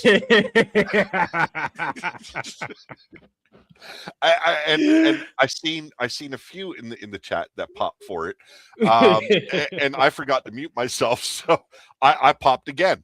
I was like, Pete did it too. Cool. Yeah, so it was entertaining. I liked it. It was comedic on both sides. Oh man, you had the politician approach. I don't know if anyone's noticed the intros of Franklin Benjamin throughout the Ascension tournament. Mm-hmm. But if people start picking up on it, they're going to start seeing something. I told him already, and in the locker room, somebody special, I'll just say that, called him out about it. And I said, bro, you're getting called out by so-and-so about not changing this. You might want to fix that. He's like, oh man, I got so many of them, I forgot about it. I say, yeah, well, you need to start paying attention. I tell Frankie all the time, I'm like, bro, slow down. You move too fast. If you just slowed down, took your time, and like really went over your work, you'll catch a lot of these small errors and things of that nature. No, I was talking about the intro to the promo, like the very beginning. Okay. Now, and I've got to say, he did a better job of slowing it down slightly, so he wasn't tripping over his words. There's a lot of people that call him out for using a teleprompter and this and that. So what? You know what? When you're watching him, you don't see that. Whereas other people that use that teleprompter, you can spot it. So he does a good job of not bringing it to attention. That's what I like about it. If he is, he is. Fuck it. I think what happens with Frankie is that one person might have caught it and mentioned it in a bad light, and everybody else was just like, oh, this is what he does. This is what he does. This is what he does. This is what he does. But so fucking what? Like he does it well. He does it good. He does it really good. If someone in the past has noticed it, that means he made it available for people to see, and he's corrected that. So big props to him on that. Now I'm going to leave the final decision for this match in the hands of the viewers right now, as well as you. But there is a reason behind it, because I was entertained thoroughly by both of these men. Clearly there was green screen little malfunctioning there with Franklin Benjamin. His one shoulder kept on disappearing. So I'm going to point that out there. Respect, story, entertainment, and drive to be the one who stands above the rest. Frankie B informing the audience of the dominion he and PPP hold, or Triple P hold, over the tag division in the Foundation was a nice touch. They got the whole Foundation. Yeah. No hate, but the need to be the best was clearly there. The lines he threw down were nicely done. Where his opponent shines, he owns the spotlight, and many Mhm. other lines that just felt good and made this promo stand out. He controlled his speed, owned the screen, and drove his point home. Now, I could have added so much more to Yeah. that analysis, but that is why I have a guest on here to fill in the gaps that I didn't. I'm going to go straight in a pretty petties. Coming from an interview perspective, mixed with comedy, the closet gay bit, damn, it had me laughing. I asked for the competitors to give me something different. This man delivered different. Entertainment gold. Franklin built for politics and radio because he just ain't that the pretty one. Nicely done. The ending, nice touch. The comedy genius, definitely there. I loved so much of this, and he gave a reason why he wasn't addressing the camera as he focused on the interviewer. It was different. It was entertaining, and made this battle more and closer due to the approach. Now, when it came down to breaking everything down, yes, there was issues with Franklin's shoulder disappearing, but the overall feel of both. I watched both 3 times. I was trying to pick them apart, but I found myself entertained equally by both because they play so well off of each other. So, because I came to a stalemate and I've been the only judge in round 1 and round 2, I am going to you know what? I'm at a point where I want to give both these guys the point. Yeah, I mean, it's if it's not a tie, then I don't know what we could do about this situation, because I feel like they were both good in their own special way for a reason, and that is how brothers go at each other. That is how good friends and tag team partners go at each other respectfully. You know what I'm saying? And Franklin Benjamin, he's gotten so much better in a year's time from where he was when he first started this gimmick. He's so much better. And I've given both of them tips and pointers and stuff like that. And I love seeing them and seeing them do it and everything. And I have one separately for each of them that I'm going to go and take to them privately because I don't want nobody using it against them or whatever. But just it was great across the board. It's a tie for me. I can't pick one or the other. And I'm jealous that you watched it more than once. This was the first time I got a chance to see it. And so it was like, man. There was a couple, like I had to watch Deviants a couple of times because I wasn't catching everything he was trying to say. Yeah, that's understandable. So I when it comes to that, I have to really focus on it and watch it. And with his, I cranked my volume up, but the higher the volume went, it broke down. Yeah. The worse it gets. Yeah. So it's like you got to do what you got to do. But this one, this was the 4th time I watched this one, and I still came to the same conclusion. So you know what? They're both getting the point. Yeah, I'm fine with that. Now, works. some would say, "Oh, it's a draw," so it would be 0-0 still. In my opinion, no, they earned that. They earned that. Yeah. Even if I chose one over the other, one of them would still be getting promo of the night. Yeah. And that would be like a fight between them and you and one other. Like that's what it breaks down to. There is 4 that I have to consider, and this is why I allow someone outside of AWE that isn't in the judging, that isn't in the promoing or the management position. I send it off to someone else. They watch it, they review the whole show, and then they give me the match of the night, or the promo of the night, I should say. And round 1, I don't think I announced it yet. Round 1, the promo of the night went to Vacant Veil. Yeah. That was good. And a lot of people never expected someone to portray a bum, a homeless guy, the back alley king. I haven't seen anyone play that type of character. I've seen it in the ring and do it good. Yeah.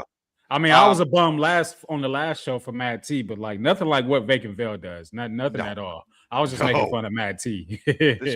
this guy played the hobo Pope. Yeah. Wow. Yeah. Speaking of Vacant Veil, the final match of the night. The fine print says, "Run it again." Hey, it was a good match. I'm going to go back and watch it again. Yeah, like, you're gonna have to watch the replay there, brother. But Vacant Veil in the main event this week, and he'll be taking on Gene Emerson. And Gene, I will point this out. Gene Emerson, listen to me. The last critiques, he did away with the useless garbage on the screen. I appreciate that. You listened. That is the point of criticism. You always listen. So, ladies and gentlemen, let's get to it.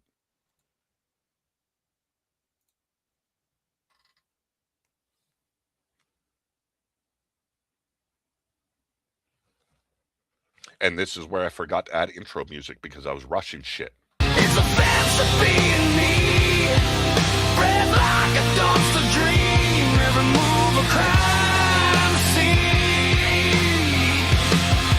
It's a fancy being me, I just try to breathe in me, still they gag when I walk by. It's a fancy being me.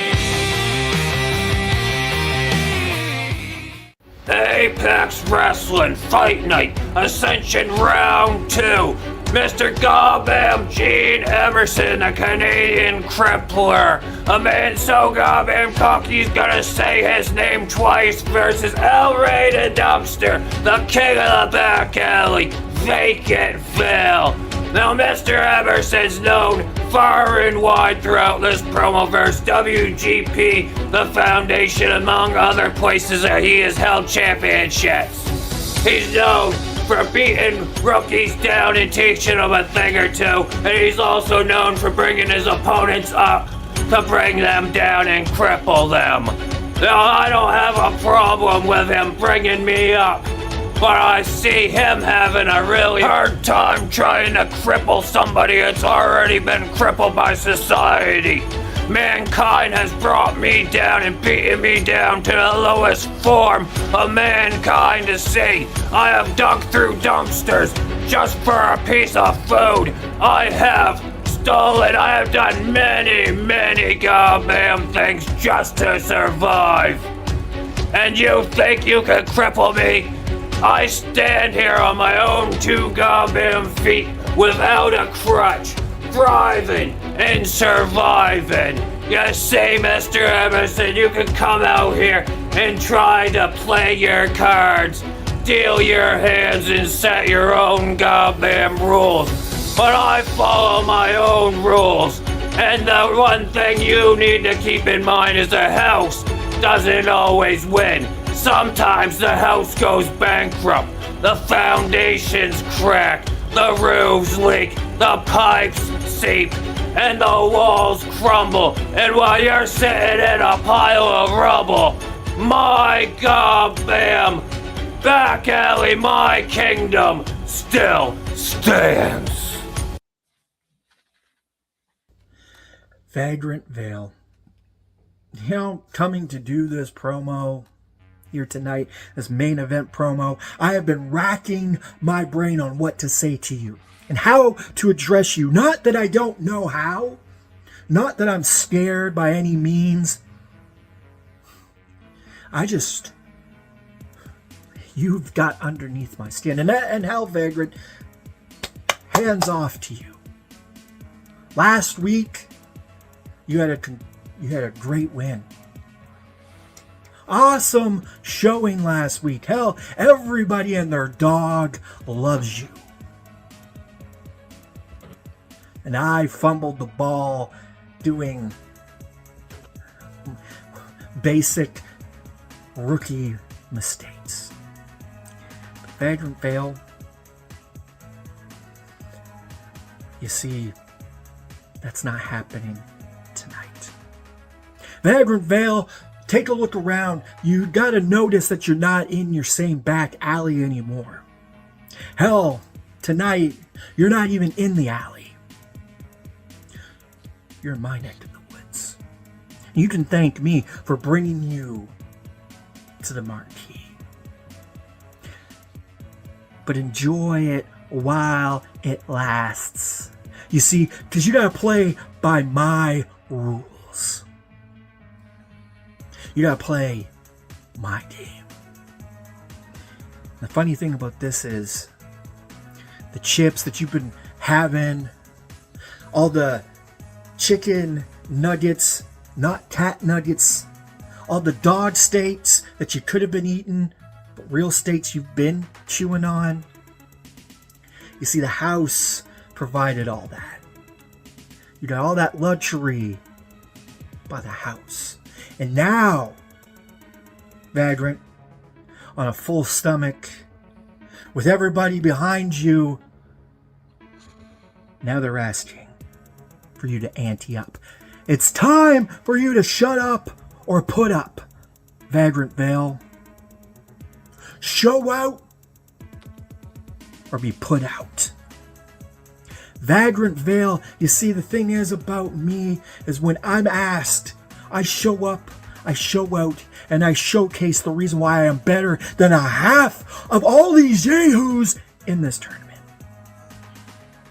Here tonight, Vagrant Vale, you become my victim.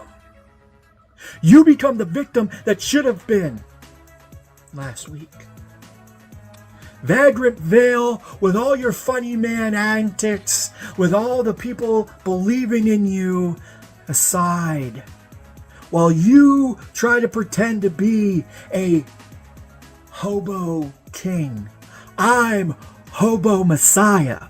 I'm hobo Jesus to you.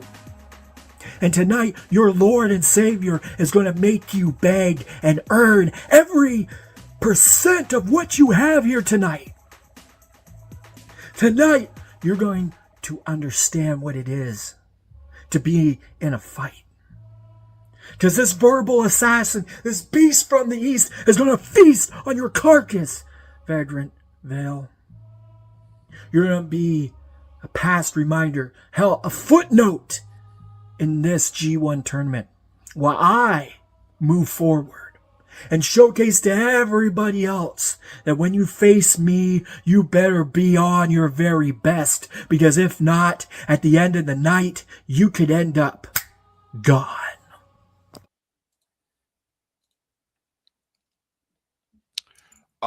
Huge contrast between these two.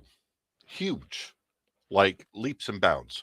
The number one thing I'm going to critique Gene Emerson on, really look at who your opponent is, and like I would like it if I could call him Fragrant Vale, because the stench that this man brings into the building alone is atrocious. And yes, I get it, he's a vagrant, and I assumed at the very beginning when you used Vagrant Vale that you were using it in a different way, but it was repeated constantly through the program, which made me feel like he felt like that's what his name was. Yeah. So I kind of lost that sense, whereas he was putting a twist on the name, and more of I didn't look at the name and I seen vagrant, which isn't wrong. He is a vagrant.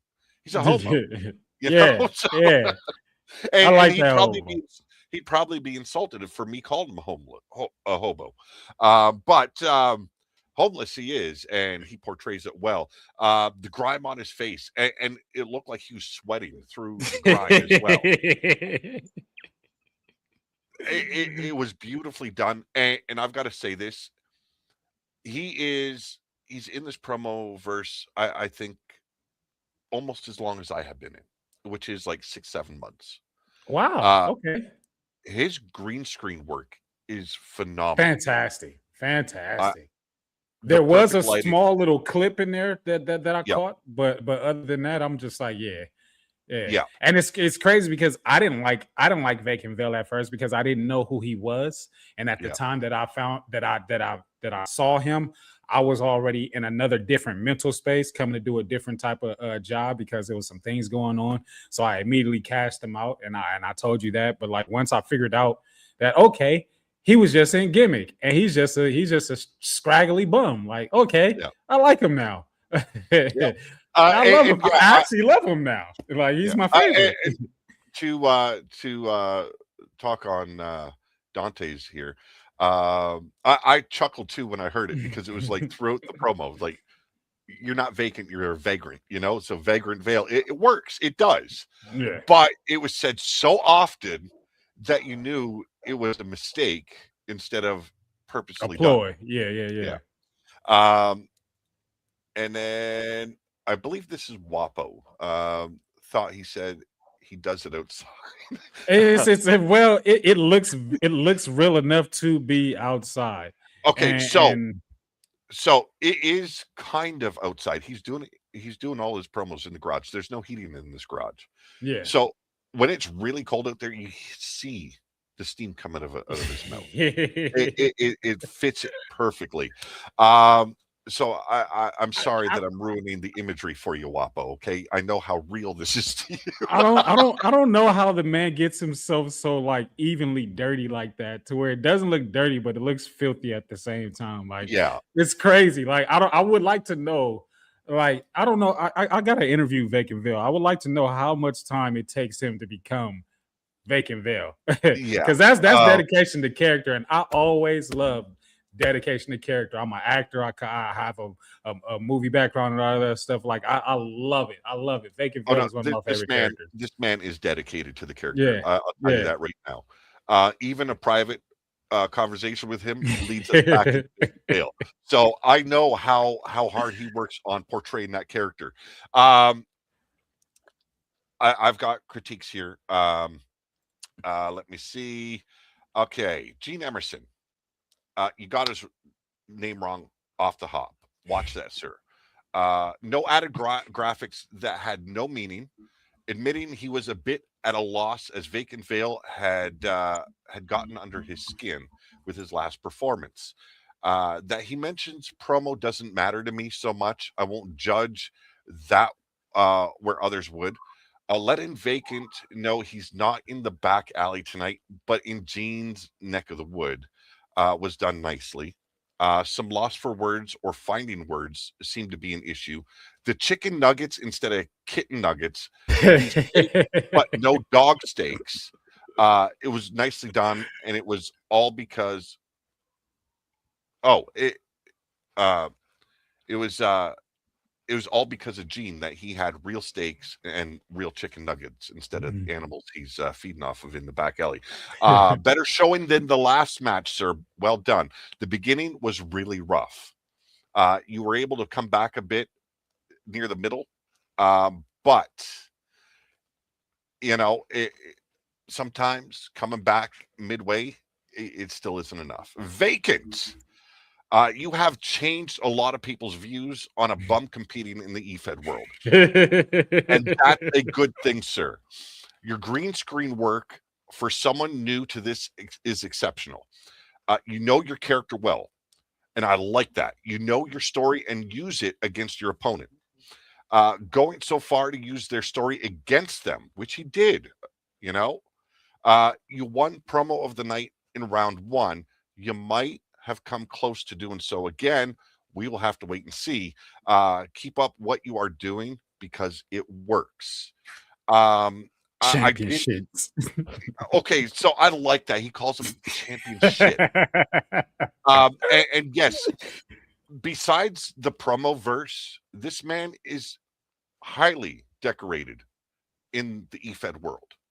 Now, I don't care what kind of EFED it is. If it's the written, if it is 2K verse, if it is the promo verse, it all counts to me.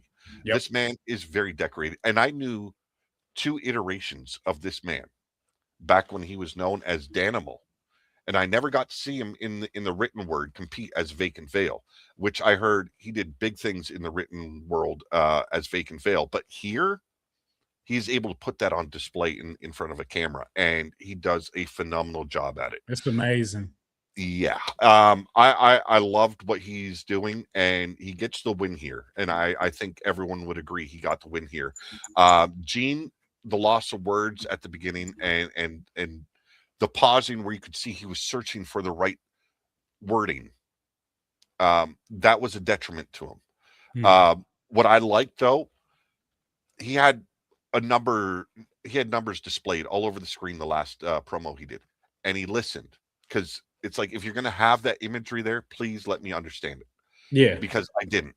And later on I was filled in because he like works at a casino or something, or that's his character. He's like a casino man. So it works. But I didn't understand it then. But I mean, is it coming into play? And I was recently criticized about this for my imagery as well. So I've got to ask the same questions other judges would as well. Is there a meaning? Because if there's no meaning, I can't judge on it. It's going to be a detraction. I see this comment and it says, Gene, please stand up in the promo. That's my only critique. You never know what somebody's going through. I'm only in year 2 of my promo career, right? Half of my first year, I did sitting down because I have physical attributes and things like that to where I can't stand. So you never know if somebody needs to sit down to do the promo. Like, it's very particular to really pick out something and be like, oh, you shouldn't do this and you shouldn't do that.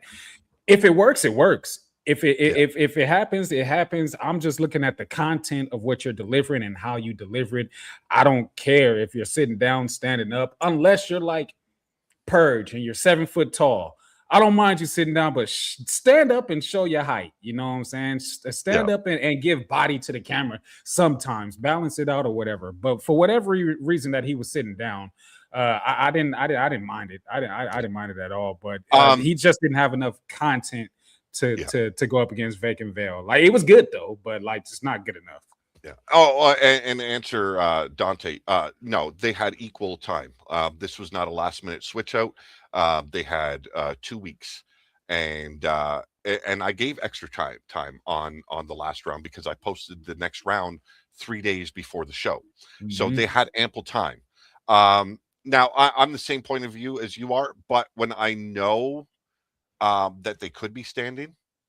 And I'm very different from a lot of people. I was in a terrible car wreck. Mhm. I was hit while walking. I was a pedestrian, and Mhm. I was thrown 75 feet up in the air. It's taken me 30 years to get where I don't need to walk with a cane, and that's more stubbornness and mind over matter Yeah. than it is anything else. And there's days where it's fucking hard for me to stand in front of the camera. Mhm. But I did one promo while sitting, and I was so fucking pissed at myself. It's like you're showing weakness. Yeah, And yeah. and then I ended up injuring my back and my ribs, and it's like, oh, I should be sitting, but fuck you all. You know? It's like any time that I have to sit, because we've had our conversations privately. Anytime that I have to sit, I make sure that I ramp up everything else that I'm doing, because I'm mad that I have to sit, because sometimes I'm like, fuck it. I'm gonna just go through it. I'm gonna go through the pain or whatever, and I'll deal with it later after I cut the camera off. But sometimes it's just like, I got to get this done, and I can not literally stand up right now. So fine. Well, forget it. and with me admitting defeat because of the pain, that is a toll on my pride I will not allow. And I've Mhm. done it where I've contacted management from promotions and said I can't do it. Yeah. And then I get so mad at myself for it. And I contact them back, and it's like, I'll have something to you in a little bit. Yeah, we do more harm to ourselves, trying not to do harm to ourselves while Yeah. doing harm to ourselves. Like, it's such a fucking like construed puzzle and shit or whatever. But as long as y'all get y'all product, because y'all gonna get y'all product or whatever. And again, Gene Emerson, I've become familiar with him over the past year and things like that.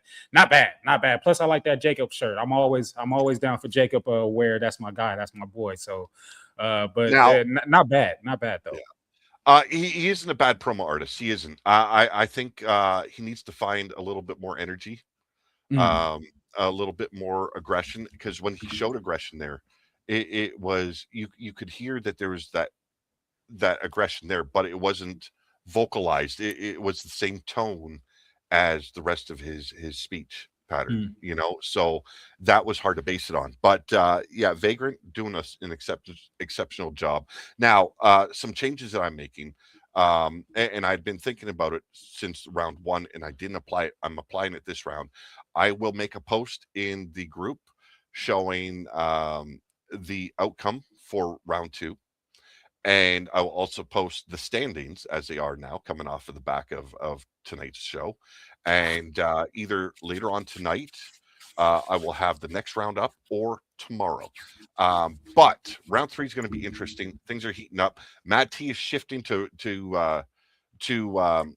get off my block. B. And it's done, and it's not solely because he's, I got to fight family. It's a nightmare I'm putting on him. It's not about that. So we're down 2 people for the promos.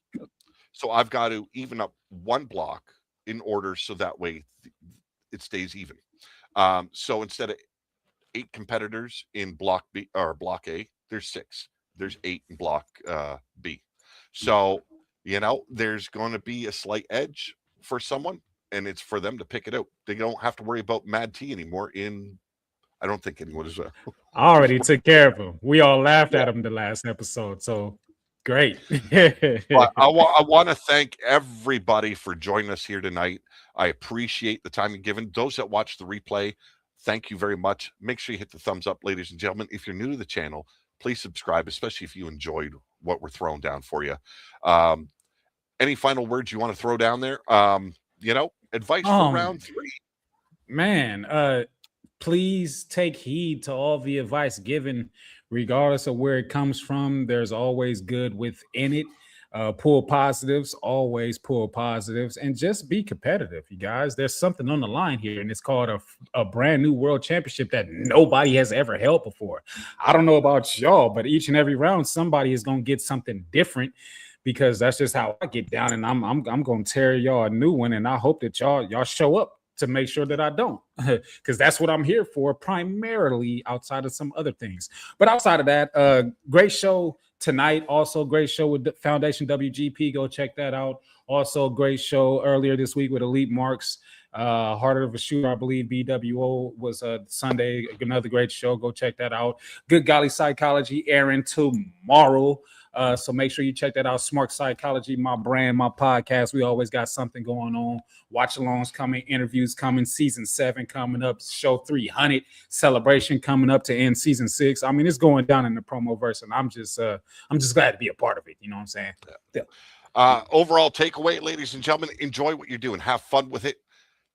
I like to end it with saying, have a great night. Always have a better tomorrow. But from me and the prophecy, have a great night. And we'll see you in 2 weeks, Friday. So for now, we are out of here.